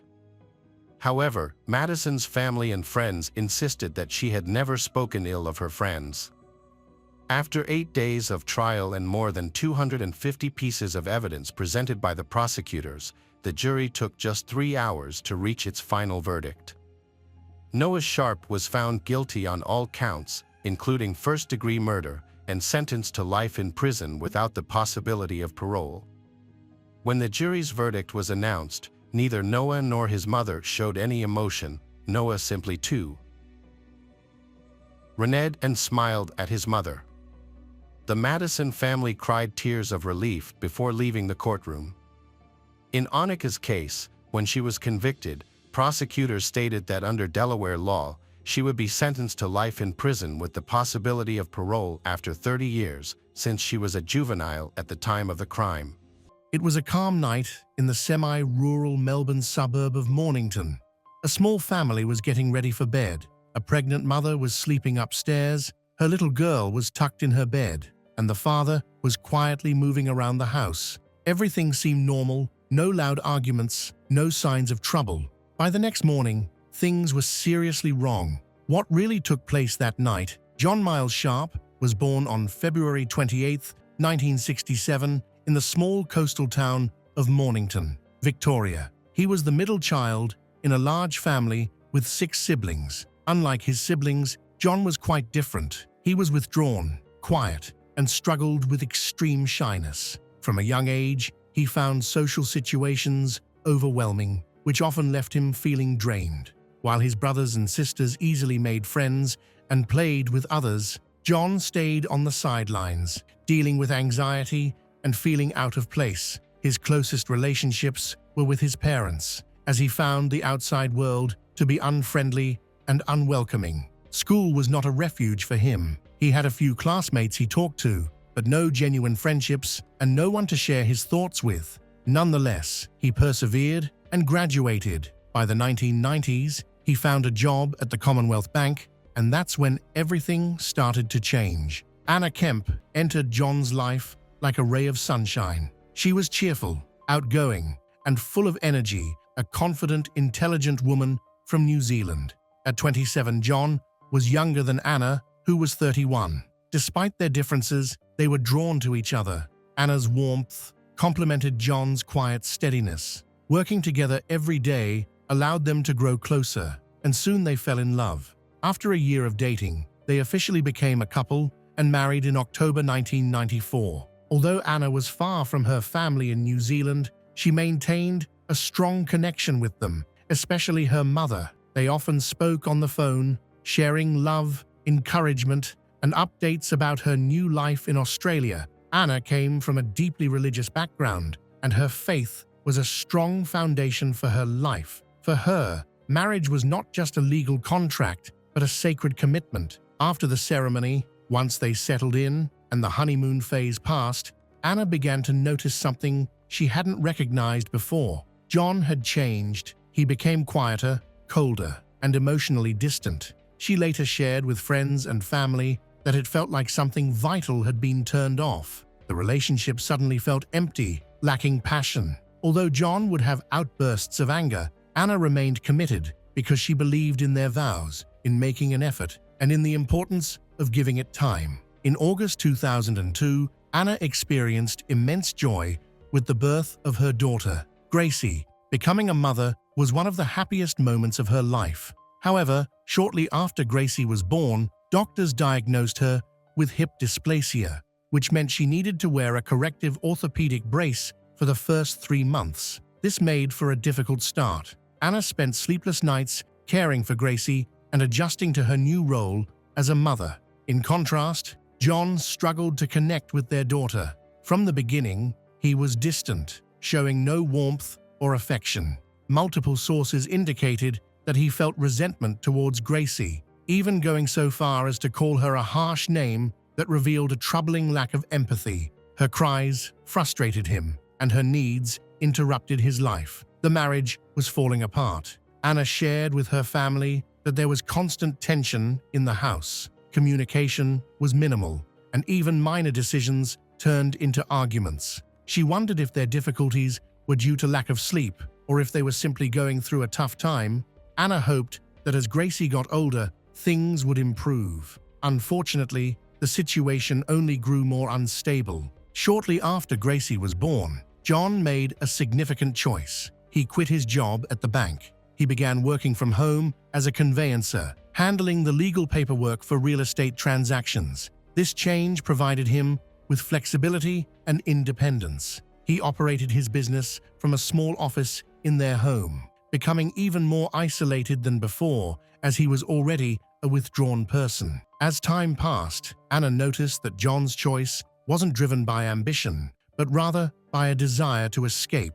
He was struggling with the pressures of his job, the extended hours, relentless demands, and interactions with others. John found this environment overwhelming, as he was not naturally social. Dealing with clients, leading a team, and navigating a busy workplace exhausted him more than he admitted. Now, he was trying to avoid it all. In September 2003, a significant change occurred for the family. John and Anna purchased a new house. This house was bigger and located just a few streets from John's childhood home, where his parents still resided. While it seemed like the start of a new chapter, the atmosphere inside felt different. Instead of laughter, the walls of their new home were filled with silence. The tension between John and Anna was not only present, it was intensifying. In November, Anna discovered she was pregnant again, this time with a boy. She was excited and shared the news with a close friend. Their little girl, Gracie, would soon have a sibling. However, John's reaction crushed that dream. He didn't smile, hug her, or show any joy. Instead, he questioned whether the baby was really his. Anna later shared with her loved ones that John harbored resentment. Instead of celebrating the news of the second pregnancy, he reacted with cold irritation. He wasn't simply indifferent, he was deeply troubled. To him, the pregnancy felt like an added burden rather than a blessing. He began to struggle emotionally, finding it hard to sleep and hardly speaking to anyone. He withdrew into himself, becoming increasingly silent and irritable. Eventually, he consulted a doctor and was diagnosed with insomnia. Although he was given sleeping pills, they were ineffective. Night after night, he lay awake in darkness, consumed by thoughts that told him everything was going wrong, that life was overwhelming, that no one understood him, and that it would be easier if he didn't have to keep up the facade of being a supportive husband, father, and man who had everything under control. On March 23, 2004, Anna was in her second trimester of pregnancy. That day, the whole family, John, Anna, and Gracie, went to a birthday party for their nephew. To everyone else, they seemed like an ideal family. Anna had already picked out a name for the baby, Francis. Even a close friend who had been staying with them that week noticed nothing out of the ordinary. They looked like any typical family. The next morning, Anna dropped Gracie off at nursery school as usual. Later that day, she called a friend, and they arranged to meet in a few days. The day after that, she reached out to her private health insurer to add her unborn child to her policy. 2 days later, on March 23rd, an argument occurred. The specifics of the conversation are unclear, but it was serious. That night, after the argument, they went to bed around 9 to 10 p.m. Anna was likely asleep when John got up, walked downstairs to the garage, and retrieved a spear gun. He then returned to the bedroom and shot his pregnant wife in the left temple.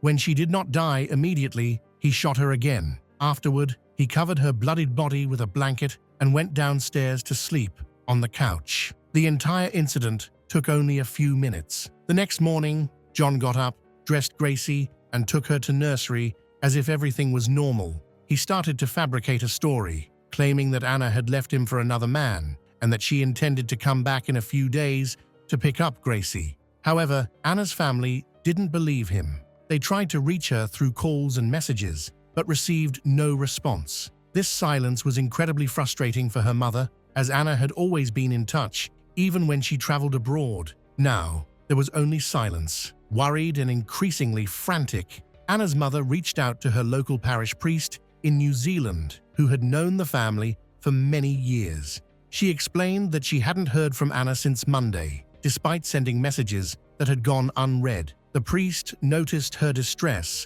and recognized that Anna's silence meant something was wrong.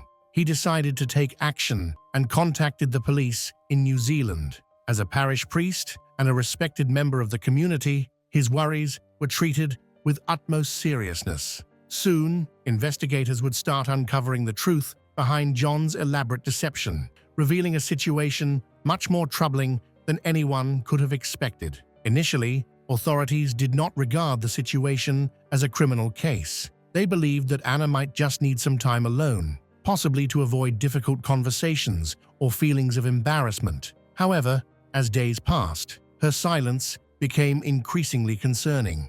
The New Zealand police decided to take the situation more seriously and transferred the case to Australian officials. Officers in Victoria were then asked to conduct a welfare check at Anna's home in Mornington. Anna had a meeting planned with a close friend on March 26th, with the time and location already confirmed. However, before the meeting could take place, an unusual event unfolded. The friend received a phone call from John, who informed her that Anna would not be attending. He shared the same story he had told others, that Anna had left him and Gracie for another man. The friend was shocked. She had known Anna for years, and they had shared everything, so this news was hard to believe. Nevertheless, she felt a strong instinct to not ignore what she had heard. As concerns about him grew, John was busy hiding his actions. He had purchased the spear gun since early 2003, claiming he needed it for fishing. Although he never used it, he paid in cash, leaving no evidence of the purchase. On the night he killed Anna, he slept on the sofa. The next morning, he prepared Gracie and took her to nursery just like any other day. When he came back home, Anna's body was still upstairs. He attempted to remove the spears from her skull, but only succeeded in unscrewing the metal tips. The blades remained embedded. He then dragged her body to the backyard and buried it in a shallow grave. Life continued as usual, at least outwardly. By Saturday, 4 days after Anna's death, John was still acting as though everything was normal. He followed his usual schedule, dropping Gracie off at nursery, picking her up, making her dinner, and putting her to bed. However, that evening, once she was asleep, a darker side of him emerged. He started drinking. John was preparing to commit another terrible act. This time, it was against his own daughter. When he felt ready, he took a spear gun from the garage and shot his daughter in the head, penetrating her skull. As the child was injured and screaming, John retrieved the 2 spear shafts he had earlier removed from his wife's head and returned to the bedroom. He shot both spears into Gracie's head, but she was still alive, so he removed 1 spear and shot again, finally killing her. The next morning, John returned to the bedroom and pulled the 2 spears out of her head. He then wrapped her body in a garbage bag and a tarpaulin and dumped her body at the Mornington Waste Transfer Station. He also disposed of the spear gun, the spears, some of Gracie's clothes, and toys. In the days that followed, John made an effort to maintain his deception. He accessed Anna's email account and began sending messages to her friends and family, pretending to be her. He wrote that she was happy, in love, and pregnant again with her new partner. If anyone questioned his story, John would say she had her phone. Something felt off to those who knew Anna well. The emails she sent were unusual. Their tone was inappropriate, cold, and mechanical, lacking the warmth, humor, and affection that defined her. Although the words resembled her writing style, the essence was missing. John might have thought that being far away in New Zealand would shield him and allow him to control the situation. Then, unexpectedly, the doorbell rang. Police officers from Victoria stood at his door. John appeared surprised, but remained composed. He recited a well-prepared account of events. He said Anna had left on March 23rd, returned a week later to pick up Gracie, and that he had only seen her a few times since. He claimed they had discussed separation, the baby, and their futures. He insisted that Anna no longer loved him and that the baby wasn't his. He tried to project an image of a hurt man, betrayed and abandoned. He wanted others to see him as the victim, but deep down, he sensed the instability beneath him. That same day, after the police had visited, John went to a hardware store. He bought duct tape, 2 tarpaulins, and a chainsaw. Once home, he dug up Anna's body from the shallow grave in the backyard and dismembered her. He wrapped the body parts in tarpaulin and duct tape, then drove them to the dump to dispose of them. He replaced the blood-stained mattress and got rid of Gracie's cot to keep up the facade that Anna was still alive. He continued to access her email and sent messages from her account. He even used her bank card to buy flowers for her mother, pretending they were from Anna, a disturbing act to maintain the illusion. The truth was starting to surface. A police investigation was ongoing, and the media had picked up on the story. In a shocking moment that captured the nation's attention, John appeared on live television. He pleaded for Anna to return home, asking her to call or give any indication that she and Gracie were safe. He expressed his love for them, stating how much he missed them and that he still cared. John wasn't genuinely grieving. He was pretending. At that moment, he had already given a written statement to the police, claiming he had nothing to do with Anna and Gracie's disappearance. He repeated his story to everyone. Anna had left, but the investigators didn't believe him. Although they lacked sufficient evidence to arrest him, they decided to keep him under surveillance. They followed him to Chelsea Beach, the place where John had said Anna had gone. There, He has left something in the bushes. After he left, the officers moved in to search the area. What they discovered changed everything. Hidden in the bushes were Anna's mobile phone and bank card. John had been using her items to maintain his lie. He returned to that spot regularly to create a false trail and support his deception. But now he had been caught. John Sharp was arrested and charged with the murders of his wife, Anna, and their daughter, Gracie. Initially, he maintained his innocence, repeatedly denying any involvement. However, as the investigation intensified and the questioning became more pressing, John eventually confessed to killing both Anna, who was 41, and Gracie, who was just 20 months old. After his confession, police began a large-scale search of the local landfill based on his information. They sifted through every ton of waste by hand for 3 weeks. On July 6, 2004, they discovered the bodies. The grim reality was now clear. When asked about his actions, John didn't show any regret. Instead, he shifted the blame to Anna. He told the police that she was moody, controlling, and unhappy. John claimed that Anna prevented him from seeing his family as often as he wished and insisted that their marriage was already over. He thought he could raise Gracie alone, but later confessed he was scared of being a single father and felt overwhelmed by her crying. He also admitted that he had never really bonded with her. During the trial, a forensic psychiatrist described John as socially awkward and deeply withdrawn, unable to face his own problems. Experts believed he saw his home life as a prison from which he couldn't escape. He lacked the skills to resolve conflicts, communicate effectively, or seek help. John told doctors that during the murders, he felt like a different person, but tests showed no signs of psychosis. He was aware of his actions. The psychiatrist found that John was experiencing moderate depression, which affected his perception of reality but didn't completely impair his judgment. During the sentencing, the judge delivered a strong condemnation, calling the murders premeditated and cruel. He pointed out that John had killed his wife out of resentment and referred to Gracie as a defenseless child who depended on him both legally and morally. On August 5, 2005, the court sentenced John Sharp to 2 consecutive life terms, with a non-parole period of 33 years. In court, he sat with his head down, breathing heavily and wiping away tears, not for Anna or Gracie, but for himself. Following his conviction, more disturbing details came to light. Members of John's extended family disclosed that he had abused a young relative for 2 years, only stopping when she turned 18. The victim expressed that the most painful part wasn't just the abuse itself, but the realization that if she had spoken out sooner, perhaps Anna and Gracie would still be alive. After the trial, 3 more individuals came forward, claiming John had previously behaved inappropriately around children, both within the family and in other close settings. For years, no one spoke up. The victims, still children at the time, were too frightened.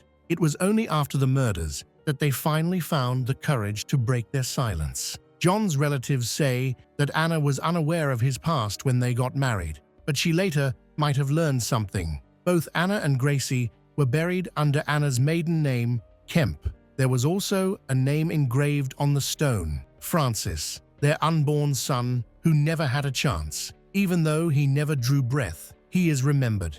The crimes committed by John shocked Australia and the world. A father who harmed the very people he was supposed to protect. He left behind deep sorrow and unanswered questions that may never be resolved. John resides in protective custody while incarcerated due to threats on his life from fellow prisoners.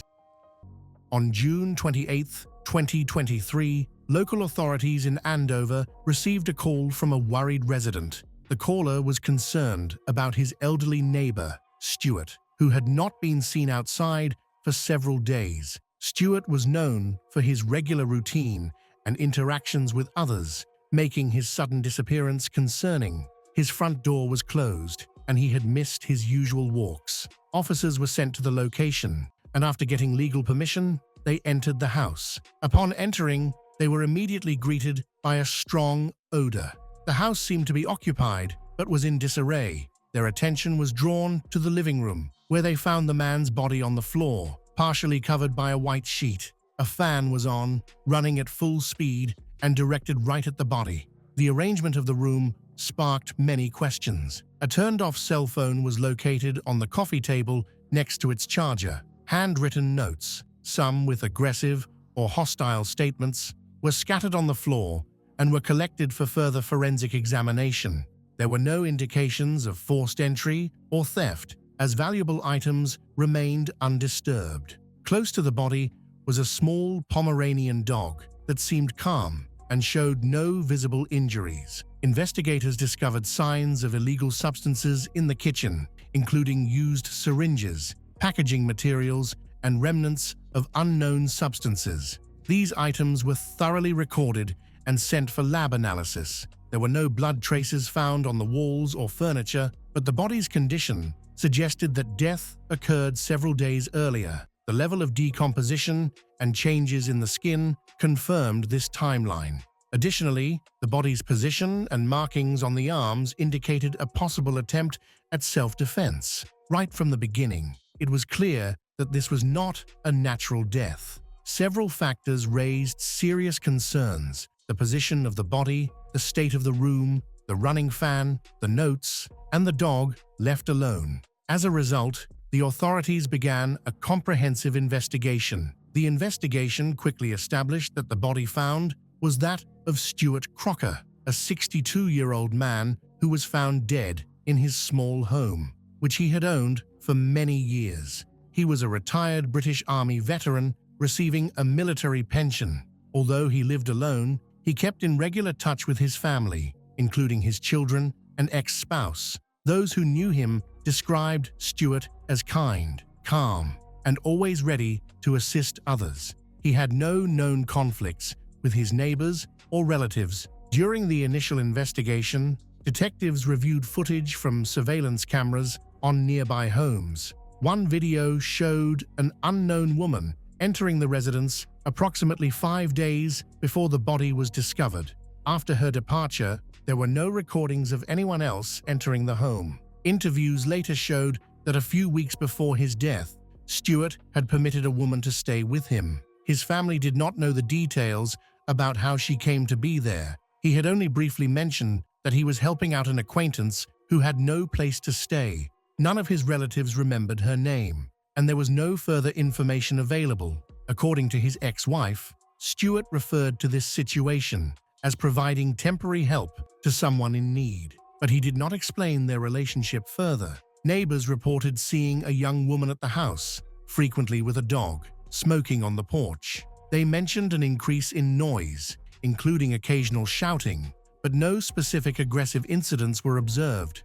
Her behavior appeared odd. She often arrived and left at irregular hours, came back with shopping bags, talked on the phone a lot, and sometimes filmed herself. During the investigation of the cell phone found at the scene, detectives discovered an active TikTok account belonging to the woman who had been living with Stuart Crocker in the weeks before his death. The account name Winter contained numerous videos posted throughout June 2023, some of which were uploaded after the estimated date of Crocker's death and were clearly recorded in the room where his body would later be found. In one video, Winter spoke directly to her viewers, introduced herself, and mentioned that she was taking a break from posting. With a casual smile, she concluded her message by saying she has been a bad girl, appearing carefree as if nothing serious had occurred. In a separate video, she expressed that she felt hungry and mentioned she was going out to buy groceries.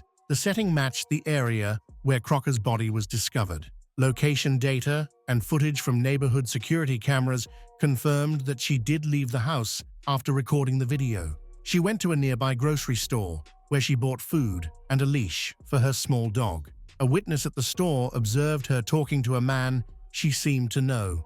During their conversation, she claimed she would soon be famous, saying, "People are going to hear about me." She appeared calm and relaxed, showing no signs of panic or any intention to escape. On social media, Winter often shared her love for a small Pomeranian named Oblivion.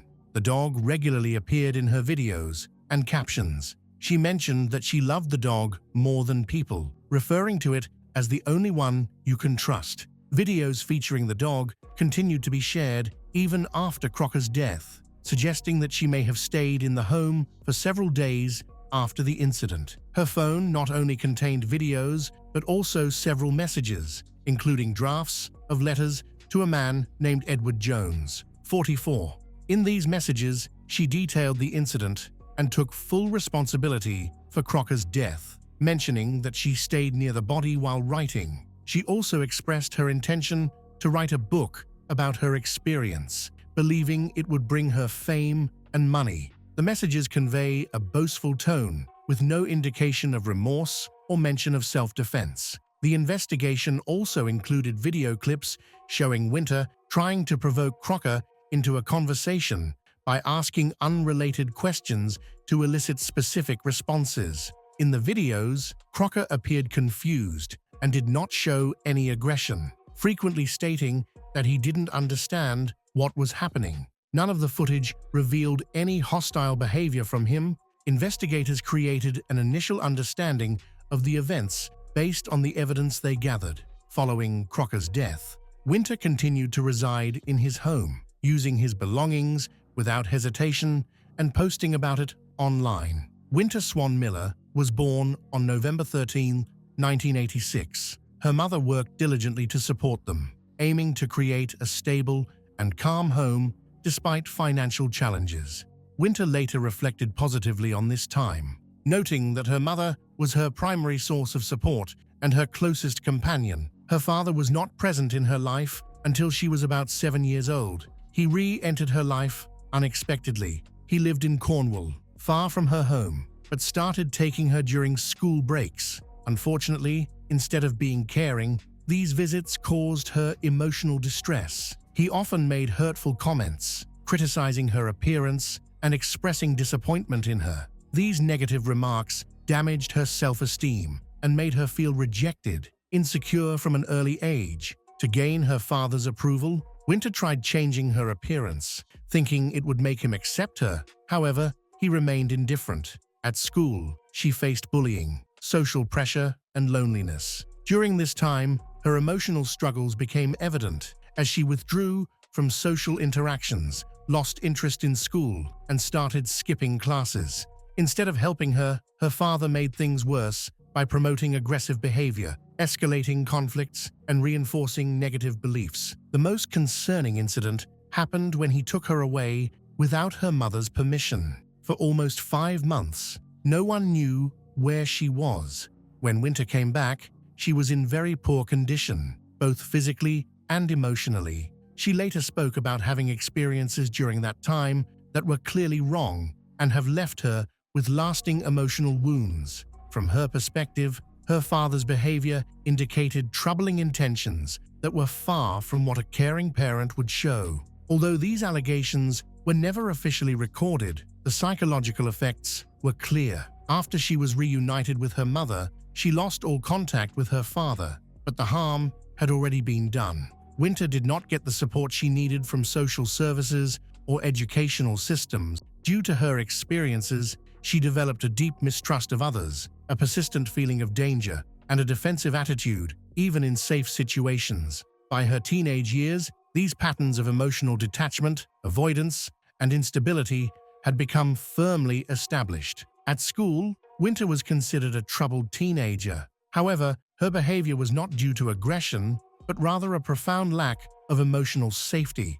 The traumas she experienced were never adequately addressed, leading to instability that went unnoticed at the time. By the age of 15, Winter had entirely withdrawn from the formal education system. After numerous absences and worsening conflicts at school, she decided to stop her studies altogether. Although her mother attempted to support her education through home tutoring, outside influences had already eclipsed their efforts. Winter found herself surrounded by banned substance, inappropriate behavior, and relationships with much older individuals. At 14, she became involved with a man in his mid-20s who was over a decade older than her. This relationship had a clear power imbalance. He manipulated her psychologically, controlling her daily choices and appearance. He often made demeaning comments, highlighting her flaws, making her feel inadequate. Instead of support, she experienced constant criticism and emotional isolation. To manage her rising internal stress, Winter increasingly turned to banned substance. What started as casual use quickly escalated into a regular habit and eventually addiction. Her efforts to quit often resulted in setbacks, making it harder for her to navigate daily life and maintain emotional stability. During this period, Winter also began changing partners frequently. These relationships became more about transactions such as housing, financial assistance, or using banned substance together than genuine emotional connections. This pattern created a cycle of instability that she couldn't break free from. In 2009, at the age of 23, Winter was involved in a legal case after being charged with causing bodily harm. The specific details of the incident were not disclosed, but she received a non-custodial sentence. This incident marked the beginning of a pattern of aggressive behavior in her life. Additionally, issues related to substance use, declining mental health, and an increasing tendency to engage in conflicts contributed to her instability. As Winter's life progressed, she began to pursue unique hobbies, particularly collecting different kinds of bladed items, including knives, brass knuckles, and decorative swords. Her collection expanded steadily over time. The way she showcased these items in her home and frequently referenced them in her writing indicated that her interest went beyond mere aesthetics. They appeared to represent a desire for control and a psychological defense mechanism. Given her overall behavior, this hobby raised alarms among the few individuals who remained in contact with her. During this time, Winter's mental health was quite unstable.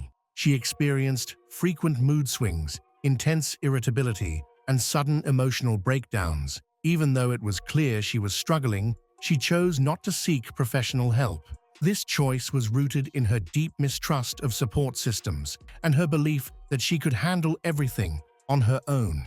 While this showed her desire to stay in control, it also meant she missed out on important support that could have helped her. As Winter approached a new chapter in her life, she found herself in a vulnerable state. She struggled with unstable relationships, frequent substance use, legal issues, and growing feelings of isolation and inner conflict. About a year after her first legal troubles, Winter experienced a brief period of stability in her life, which coincided with the start of her relationship with a woman. Friends noted that this was the first time Winter had a long-term, stable partnership.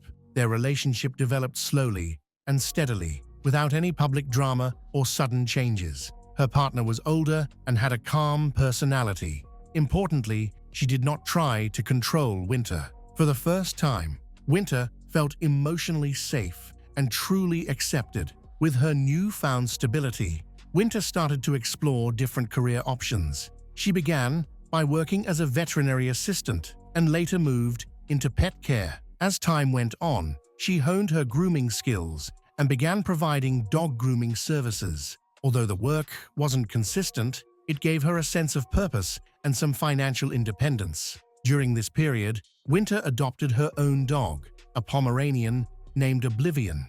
She frequently posted photos and videos of him, often expressing that she trusted him more than other people. Winter lived with her partner for approximately 5 years. During this period, she avoided serious legal issues, maintained a small group of friends, and rarely discussed her past. Former acquaintances noted that she appeared calmer and more reserved. However, she did not completely cease using illegal substances. Although it happened less often, it continued to be her method of dealing with stress and anxiety. Her partner's unexpected passing had a profound impact, primarily due to her rapid decline in health. This loss was a significant turning point for Winter. For a long time, she struggled to manage her emotions, turned back to substance use, distanced herself from others, and stopped following her usual routines. During this difficult period, she increasingly sought refuge in digital platforms, particularly TikTok. Her content included a mix of short videos,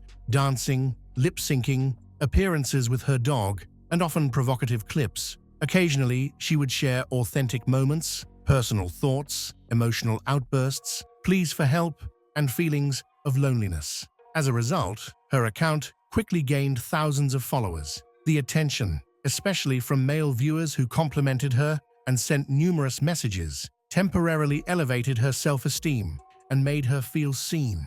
She actively interacted with her audience, fostering engagement. On TikTok, Winter created an alternate persona that appeared confident, vibrant, and daring, while in reality, she was dealing with a severe internal crisis. As her dependency increased, her social media posts became less stable and more chaotic. She began appearing on camera in loungewear, often showing clear signs of emotional exhaustion. Concerned viewers left worried comments on her videos, but Winter usually did not reply. Although it may have looked like she was trying to rebuild her life, it was really an escape from reality. During this period, she became involved in events that would eventually gain significant public attention. By early 2023, Winter was struggling with social and psychological issues. She lacked a reliable income, continued to use illegal substances, and often stayed overnight at various friends' homes. During this difficult period, she met Stuart Crocker, a kind-hearted older man living alone in Andover. They were introduced through a mutual friend involved in informal substance use circles. When Winter shared her situation of being homeless and facing threats from others, Stuart generously offered her a place to stay temporarily. Soon after, Winter moved in with her dog. Stuart willingly helped take care of the pet. The first few days of their cohabitation seemed peaceful. She prepared meals, chatted with him, and took charge of household chores, which seemed like a way of showing appreciation for her accommodation. However, things soon changed. Winter began to involve herself in aspects of Stuart's life that went far beyond their original agreement. At the same time, Stuart's communication with his family started to fade. His sons and ex-wife became increasingly worried as they noticed his spending was rising and his regular contact had almost ceased. When they voiced their concerns, Stuart simply said he was helping someone in need and dismissed their criticism. Attempts by his family to talk to him directly were often blocked by Winter. Over time, Winter began managing Stuart's finances and personal matters. She took care of paperwork for his benefits, used his bank cards, and made purchases, many of which were for her own needs. Although she presented her actions as support and assistance, they actually indicated complete control over his life. In the final weeks of Stuart Crocker's life, he became entirely dependent on someone he thought he could help. During this time, there is no evidence of him showing aggressive behavior or making threats. On June 23, 2023, a significant incident occurred at Stuart Crocker's home. The dispute began between Stuart and Winter when she accused him of giving her dog away to strangers, a claim that turned out to be false since the dog was later found unharmed at home. The argument escalated when Winter attacked Stuart with a sharp object, causing multiple injuries mainly on his back, chest, and neck by 26 stab wounds. Defensive wounds on his hands indicated he tried to fend her off. After the initial assault, Winter further restricted his breathing using a handbag strap.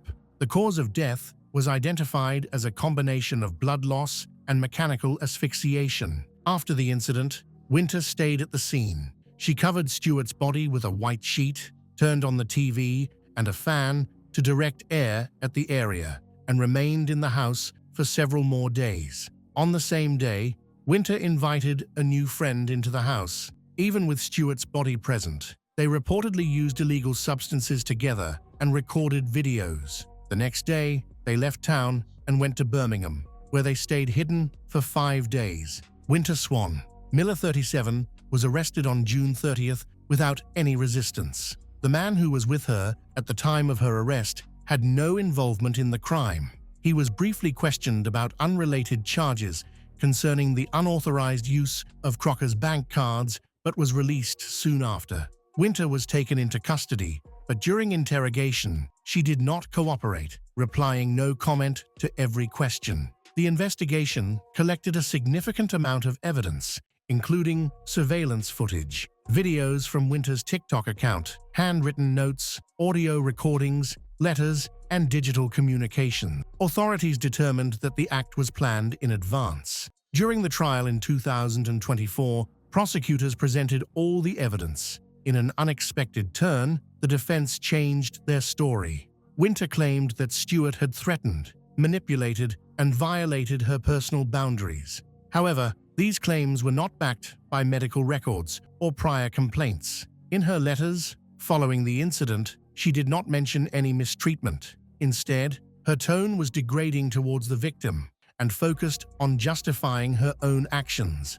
Videos recorded by Winter before the incident contradicted her defense, showing Stewart Crocker as calm, not exhibiting any aggression, and reacting to her confrontational questions with confusion, clearly unaware of the implied accusations. The court found that Winter Swan Miller acted intentionally, motivated by self-interest and personal animosity. She was convicted of intentionally causing death under serious circumstances. The judge sentenced her to 23 years in prison. The sentencing statement highlighted the manipulative and premeditated nature of her actions and dismissed any claims of self-defense. Additionally, the court mentioned that she tried to use the incident for her own publicity. The dog discovered at the scene has been relocated to a new family. Animal welfare authorities report that the pet has adapted well and is now in a safe home. Stewart Crocker's funeral was held privately, attended only by close family.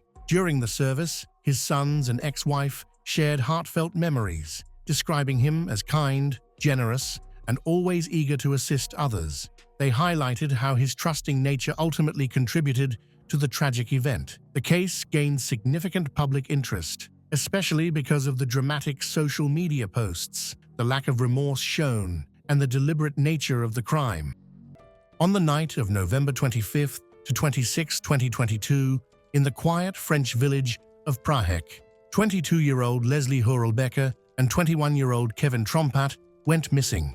They had come to Prahek for a relaxing getaway with friends. However, the next morning, their belongings were still there, but they were nowhere to be found. What happened that night? Leslie Hurlbecker grew up in a small town near Prahek, where she created many cherished memories with her family during her childhood. Her mother was always supportive of Leslie's interests and hobbies. After her mother's passing, Leslie found it difficult to cope, but her twin brother provided strong support, helping her maintain her self-confidence. They shared a deep bond and valued even the smallest moments together. Known for her outgoing nature, Leslie had a talent for connecting with others. Her friends and acquaintances recognized her love for animals, especially her dog Onyx, who was more than just a pet. He was her true companion. Leslie often remarked that Onyx understood her emotions better than anyone else. After finishing school, Leslie launched her own house painting business,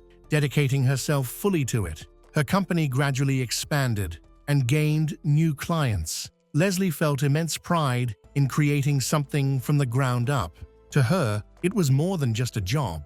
It represented her independence and personal success. Kevin Trompat faced difficult challenges growing up. With his father in prison, Kevin had to mature quickly and hide his vulnerabilities, striving to be a strong support for his family. Despite these hardships, he remained kind and enjoyed sharing his passions with friends. One of his favorite activities was exploring nature. He frequently went hiking, took long bike rides, and appreciated the outdoors. Kevin dreamed of making this love for nature a central part of his life. He purchased an old van, started converting it, hoping to travel and possibly work from it in the future. Leslie and Kevin met at a party thrown by their mutual friend, Tom Trullet. They began with light conversation, but it soon became clear that they shared many interests. Leslie discussed her business goals, while Kevin talked about his plans for converting a van. Right from their initial conversation,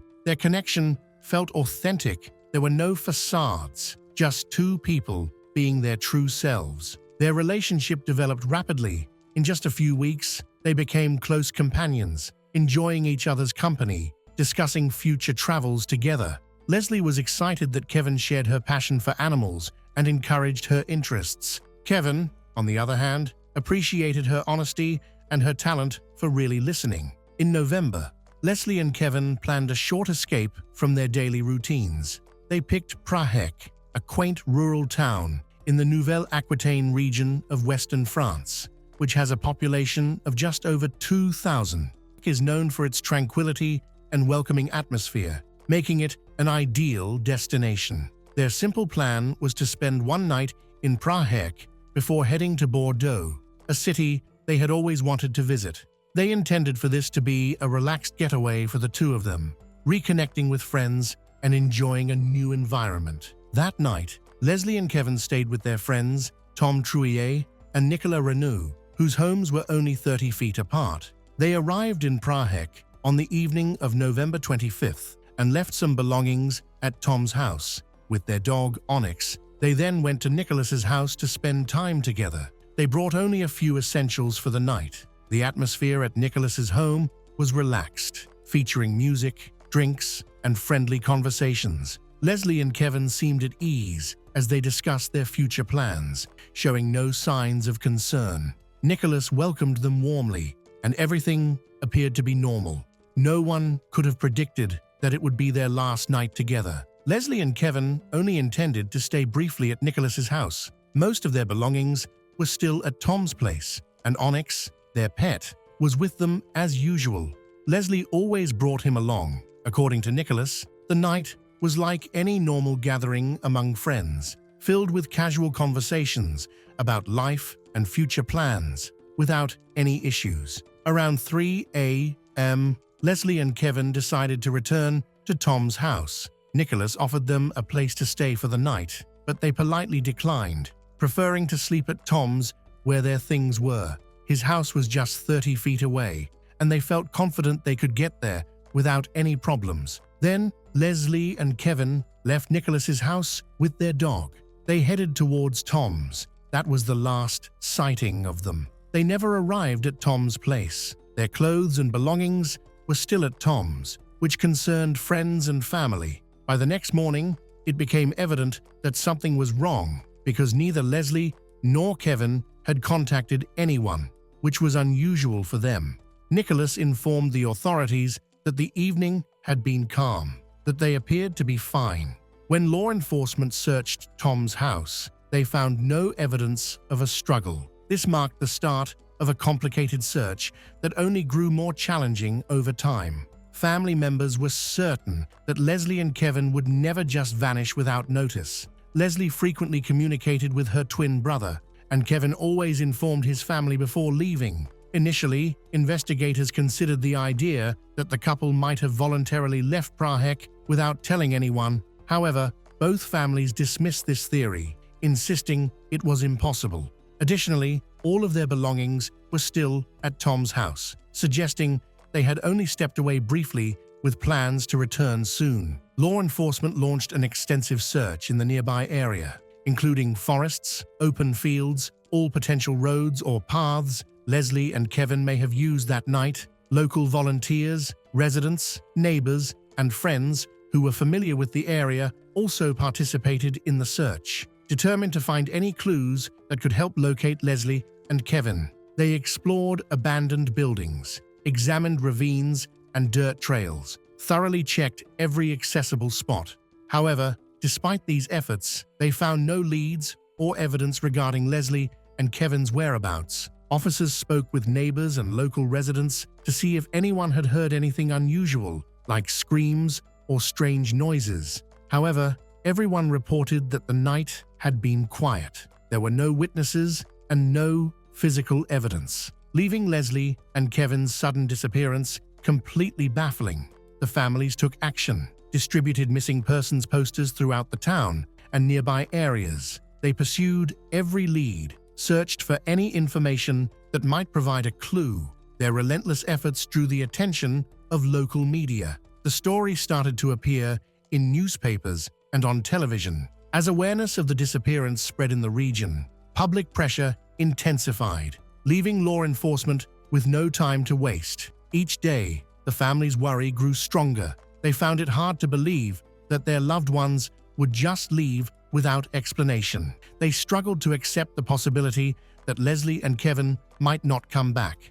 Investigators kept gathering bits of information, minor details, witness statements, and strange rumors, but no clear answers surfaced. At that moment, no one could have foreseen how complicated the case would turn out to be. 12 hours after Leslie and Kevin were last seen, Leslie's phone showed activity in Niort. The police quickly sent a team to investigate the area. They searched nearby neighborhoods, spoke with local residents, and looked into possible routes Leslie and Kevin might have taken. However, no one reported seeing them. There was no sign of them or their belongings. 3 days later, Kevin's phone signaled a location in Fouras, a coastal town more than 50 miles away from their last known location. This raised alarm that the phones might have been moved by someone else. Authorities then began another search in Fouras, interviewing locals and searching the area. But again, they found nothing. After that, both phones stopped functioning, making it even more difficult for the police to track Leslie and Kevin's movements. A significant development in the case occurred on December 8th, when an employee at a waste processing facility contacted the police after discovering personal items in a clothing bin at the Le Relais Association in Puy-Revaux. The items included Kevin's travel pass, the clothes and work tools, as well as the makeup bag. Investigators quickly arrived at the scene to collect the evidence for analysis. Both families confirmed that the items were indeed Leslie's and Kevin's. This find dramatically changed the course of the investigation. The initial theory that the couple had left voluntarily was no longer plausible, as it was evident they would not have discarded such personal belongings without a good reason. Investigators now suspected a criminal case. By mid-December 2022, the investigation took a new direction. Police began to focus on Tom Trullet, who had offered them his house and was one of the last people to see them alive. He was questioned several times to clarify the events of that night. Tom initially claimed that he left for a party on the evening of November 25th and did not return until early the next morning. However, geolocation data from his phone revealed that he had stayed in Prague the entire night. This information raised significant concerns for the investigators. Additionally, the police obtained message logs between Tom and Leslie. In a text sent at 2:53 a.m., Leslie mentioned that she wasn't feeling well after taking a substance Tom had given her. This message became crucial evidence, as Tom had never mentioned this incident before. Tom was arrested on February 28, 2023, after authorities suspected he played a significant role in the disappearance of Leslie and Kevin. In March 2023, investigators soon expanded their focus to include Tom's close friends, Nathan Badji, 22, and Enzo Chalat, 23, who were also taken into custody. Both men lived near where Leslie and Kevin's belongings were found, raising suspicions about their knowledge of the situation. During questioning, it became evident that Nathan and Enzo had strong ties to Tom and had been in the vicinity of Prague on the night the couple went missing. Investigators believed that they might have been involved in a coordinated effort, making it less likely that the incident was spontaneous. April 12, 2023, authorities arrested Stephen Mathieu, a fourth suspect and acquaintance of the group. He was arrested at a hotel in Le Havre, where he was a night watchman. He admitted that he had gone to La Rochelle to support his friend Nathan Badji and had met Tom Trullet on the sidelines of a techno party. The following day, he and Nathan Badji are said to have gone to a bricolage store to buy 2 bags of quicklime, a shovel, and rat poison. Phone records showed that the 2 men were in Prague when they apparently returned to Tom Trullet's house, where the pair were killed. According to Tom Trullet and Michael Zadi, this was to clean up the crime scene. That same day, Michael Zadi was arrested and detained. He is being investigated for assassination. The 3 previous suspects had been friends with Tom and were also familiar with Leslie and Kevin. This led to the theory that the crime was planned and possibly committed by a group rather than just one person. During questioning, Tom revealed that he once had feelings for Leslie. He said he had always liked her, but she only viewed him as a friend. When Leslie began dating Kevin, Tom felt rejected and humiliated. Investigators believed this emotional turmoil could have motivated the crime, suggesting it stemmed from a personal grudge that turned into a desire for revenge. Additionally, financial factors may have played a role. A close friend of Kevin's family told police that Kevin had €10,000 in cash, which he intended to use to buy a car. Tom knew about this money, and investigators thought it might have influenced his actions. During questioning, Tom alleged that Kevin was involved in selling illegal and owed him a lot of money. Kevin's family strongly denied these claims, asserting that Tom was trying to damage Kevin's reputation and deflect blame.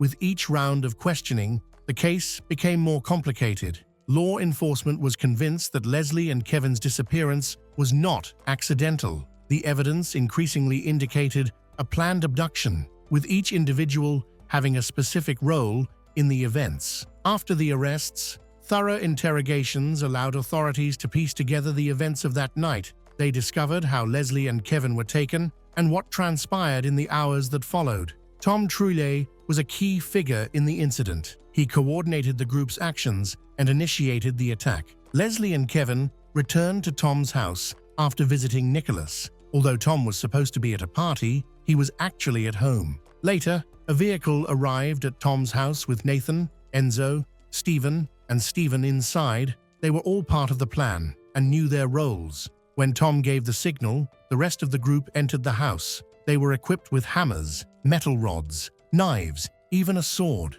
They barged in, while Leslie and Kevin were unsuspecting. Kevin was the first victim of the attack. Nathan and Tom hit him several times with hammers and metal tools. Leslie attempted to defend herself, but Tom quickly subdued her. Both were restrained and forced into a vehicle, along with their dog, Onyx. The vehicle was taken to a remote area where Tom and his accomplices continued to assault Kevin. He suffered severe injuries from blunt object. According to the police, he died from both internal and external trauma. Leslie was kept separate from Kevin. Eventually, Tom killed her with a sword. Their bodies were discarded in different locations. Following the instructions of Tom Trullet, on March 3, 2023, Kevin Trompett's body was discovered in a forest in Puy-Raval, while Leslie Hurlbeck's body was found on March 4 in a forest in the commune of Verson. Both burial sites were in secluded, difficult-to-reach areas, which investigators recognized as an attempt to hide evidence. The whereabouts of Onyx are uncertain. The suspects claimed they released the dog on a nearby road, but police had doubts about this. In January 2023, the remains of a dog matching Onyx's description were discovered near Prague, but due to decomposition, it could not be definitively identified. Leslie's family believed that Onyx died alongside her. Medical examiners arrived at the scene shortly after the bodies were found. Their job was to determine the cause of death and the circumstances surrounding it. During the examination, they noted that both bodies were significantly decomposed, but there were clear signs of violent behavior. Experts observed several broken bones and numerous bruises. They believed these injuries were likely inflicted by heavy metal objects, such as rods, baseball bats, or metal hammers. The autopsy also revealed deep cuts that suggested the use of a large knife or machete. This evidence confirmed that Leslie and Kevin suffered a brutal attack and were killed in a particularly cruel manner. The medical examiners concluded that both victims died from excessive blood loss, resulting from a combination of internal bleeding and external wounds. Based on the timeline, experts estimated that they were killed on the night they disappeared. After the attack and killings, Tom and his associates took measures to eliminate any evidence. Tom returned to his home to destroy anything that could link him to the crime, while the rest of the group was responsible for getting rid of the couple's belongings. This is how their items ended up in Puy-Raval. The police based their investigation on several important points, including Tom's personal grudge against Leslie and a supposed argument with Kevin regarding a debt. The money Kevin had on him also seemed to play a role. Tom reportedly told investigators that the money was shared among the group. As new witness testimonies came in, conflicting statements arose. Some witnesses stated that everyone participated in attacking Kevin, while others insisted that only Tom and Nathan were involved. This inconsistency made the investigation more difficult. Medical reports indicated markings typical of being restrained. Scrapes on their wrists and forearms suggested that Leslie and Kevin may have been tied up or held against their will before they were killed. For the victims' families, these findings confirmed their deepest fears. For law enforcement, however, it provided important evidence of premeditated murder and the brutal treatment of the victims. Medical examiners carefully gathered all evidence to ensure there would be no doubt in court about who was guilty of the crime. Kevin's funeral was held on March 16th in Niort. It was attended not only by close family and friends, but also by neighbors, acquaintances, even strangers who had heard about the tragedy in the news. 2 days later, on March 18th, Leslie's memorial took place in La Rochelle. Both events drew many people wanting to support the families to honor the memories of Leslie and Kevin. Flowers were placed, candles were lit, words of sympathy were exchanged. At Kevin's funeral, his father, Guy Trompat, publicly blamed the 5 suspects for ruining 2 families, causing immense suffering to them. His heartfelt remarks struck a chord with those in attendance. Many people shared his grief and offered their condolences. Following the service, Guy organized a march to honor both his son and Leslie. The procession moved through the streets of Deux-Sèvres and nearby towns. In his speech, Guy expressed how losing a son creates a permanent wound, demanded that those responsible be brought to justice. Soon after, Guy found himself at the center of controversy. He was accused of attempting to hire someone to take revenge on the suspects for Kevin and Leslie's deaths. Investigators claimed Guy had spoken with a woman about the possibility of paying $110,000 to eliminate the suspects. However, he strongly denied these allegations, asserting that any such discussions may have taken place without his knowledge and that he was not involved in any malicious plans. Kevin's father, Guy Trompat, was sentenced on June 2, 2023 by the Niort court to 18 months in prison, 6 of which were suspended,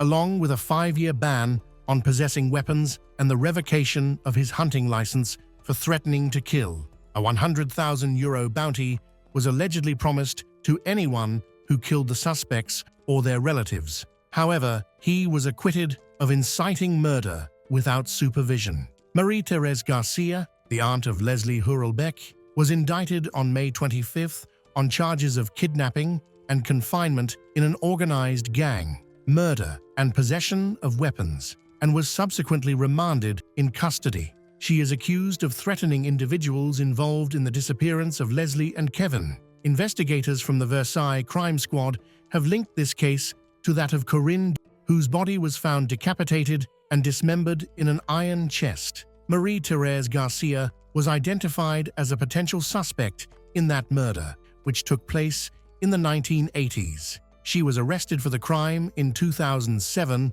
following accusations from her daughter, arrested and charged 2 months later. Marie-Thérèse Garcia is currently in pretrial detention and maintains her innocence. She was reinterrogated by the investigating judge on August 11th. Tom Trouillet and his associates, Nathan Baji, Enzo Chala, Steven Mathieu, Mikkel Zadi, were in custody while waiting for their trial. For the families of Leslie and Kevin, these court proceedings offered a chance to seek answers and achieve justice.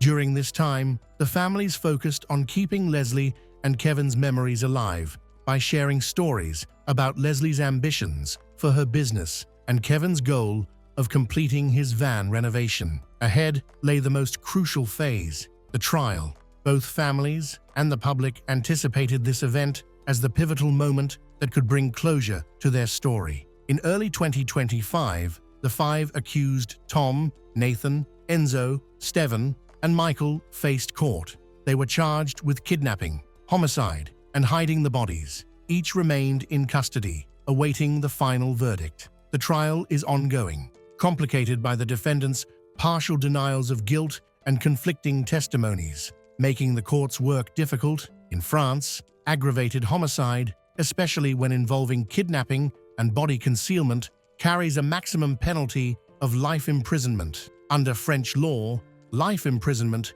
means the convicted person may apply for parole no sooner than 30 years. At the time of the trial, prosecutors were demanding the maximum sentences, life imprisonment for all five, emphasizing the severity of their crimes. The court will issue a final ruling after thoroughly reviewing all evidence, witness statements, and expert reports. Meanwhile, Leslie and Kevin's families continue to wait for the verdict. The trial's outcome remains unconfirmed as of March 2025, with proceedings ongoing. It was a quiet December night. The children were asleep, and the house was peaceful. However, something terrible was happening behind a closed door. By the next day, Lindsay Kwai had disappeared. There were no phone calls, no notes, just silence and a strange account from the man who lived with her. Initially, no one knew what to make of it, but as time went on, the truth began to emerge. What really occurred that night in Southport? Lindsay Wilson was born in the seaside town of Southport, near Liverpool. As one of 6 children in a loving and supportive family, Lindsay flourished in the caring environment provided by her parents. She had a strong bond with her siblings, especially her brother, Peter Wilson, who was just a year older. They shared laughter, secrets, and close friendships. Lindsay had a magnetic personality that attracted others, radiating energy, compassion, and joy. Her life changed dramatically in 1995. Lindsay had first become involved with Mitchell Kwai when she was 17 and pregnant by another man. Her brother introduced them. He worked with Mitchell at a local casino. What started as a promising relationship quickly escalated into a passionate romance. Within a week, they were engaged, and just weeks later, they were married. However, the celebration was muted.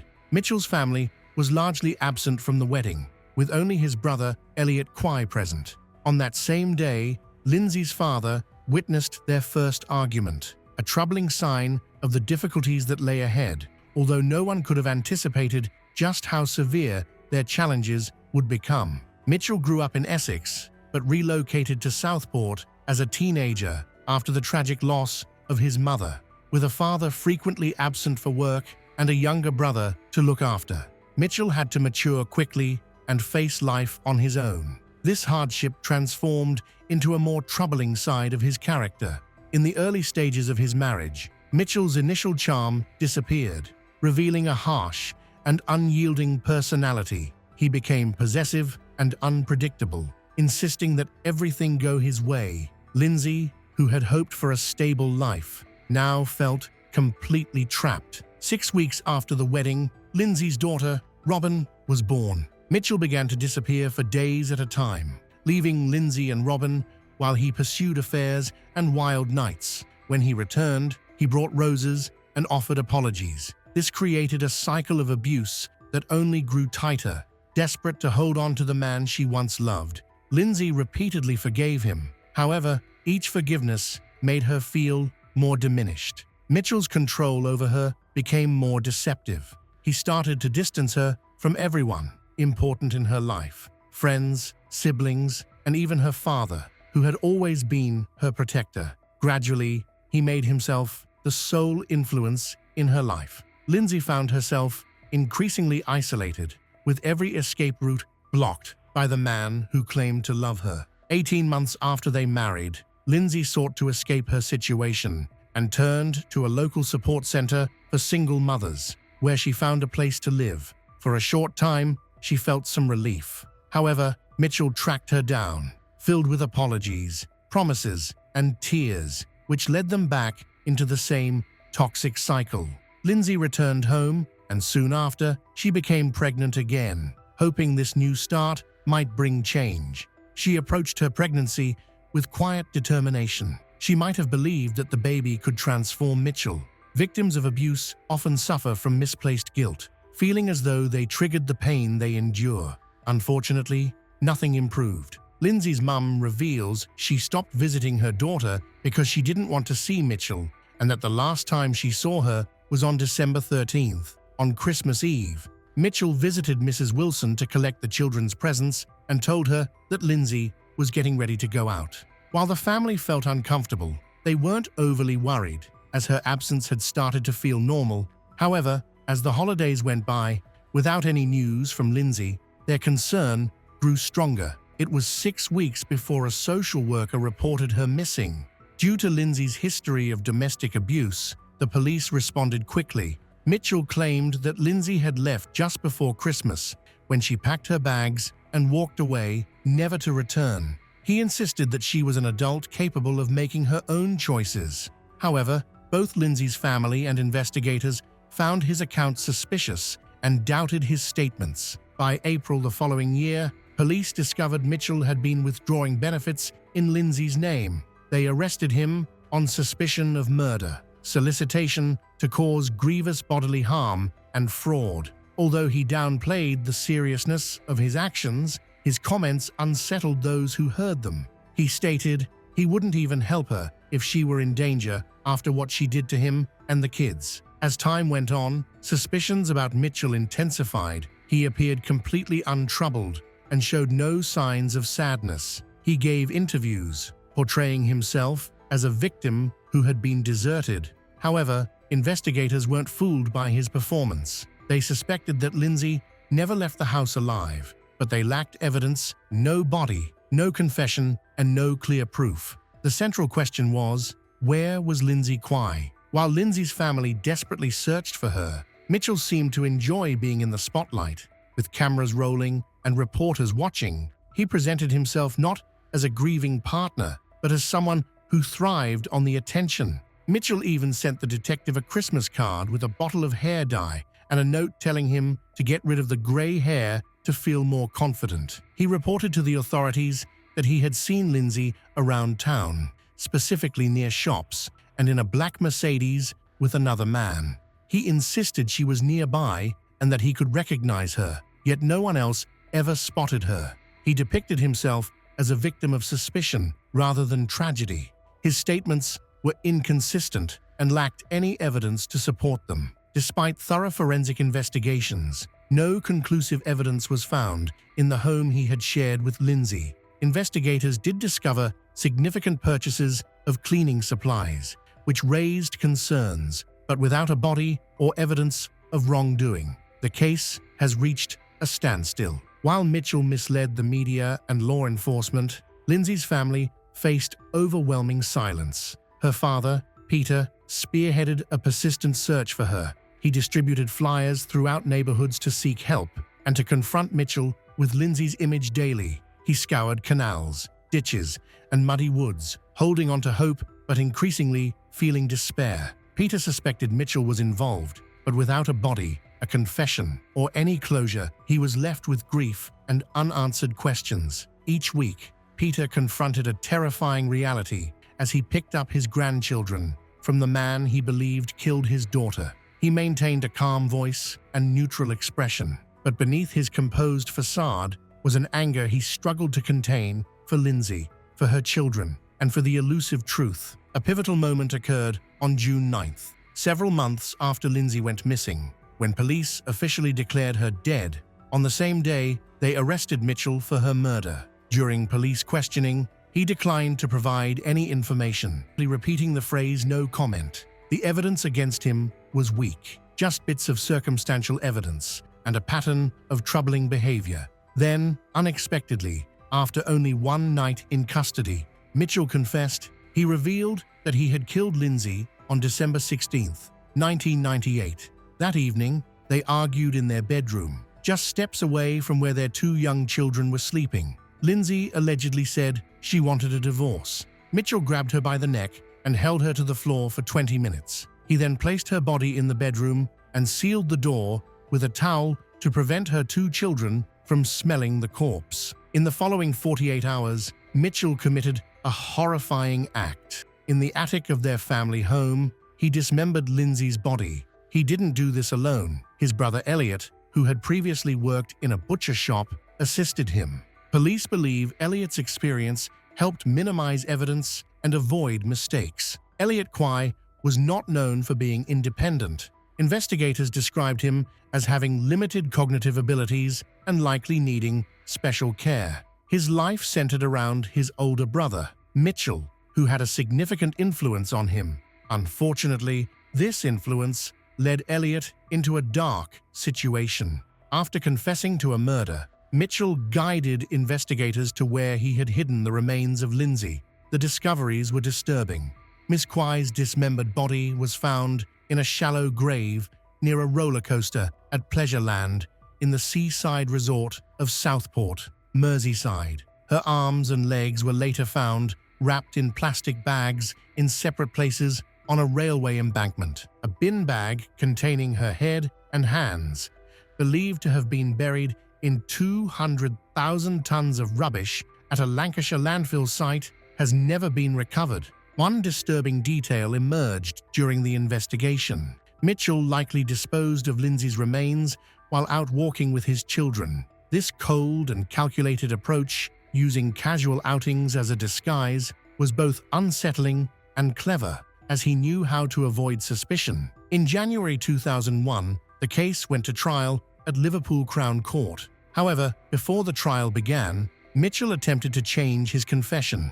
He claimed he hadn't killed Lindsay, but had only dismembered and discarded her body. His story was so far-fetched that even his own legal team urged him to drop it. Ultimately, Mitchell pleaded guilty to all charges. The court found him guilty not only of murder, but also of obstructing justice and misleading law enforcement. He was sentenced to life in prison, with the possibility of parole after 17 years. Meanwhile, Elliot received a 7-year sentence, which many members of Lindsay's family felt was too lenient. The outcome brought some relief, but it did not bring peace. Sadly, just 3 months after the sentencing, the family faced another heartbreaking tragedy.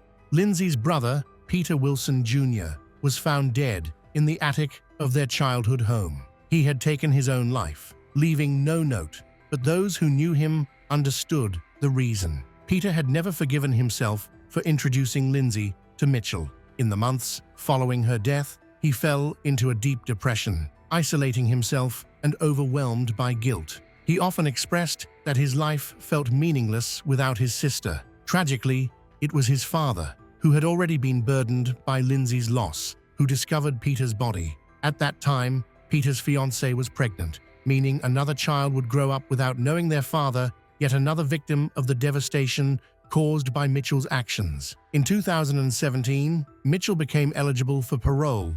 Lindsay's daughter, Robin, who was only 22 at the time, started a campaign to stop his release. She created a petition on Facebook that gathered thousands of signatures and became a powerful call for justice. The public's anger contributed to the rejection of Mitchell's parole requests. By 2022, he had been denied parole 3 times. His ongoing manipulative behavior in prison, such as aggressive outbursts and involvement in illegal substances smuggling, reinforced the arguments against his release. Lindsay's children, Robin and Jack, were brought up by Wilson family in a loving and stable environment, which was the kind of upbringing their mother always wished for them. Their story today serves as a powerful reminder that there are often people behind closed doors who are quietly asking for help.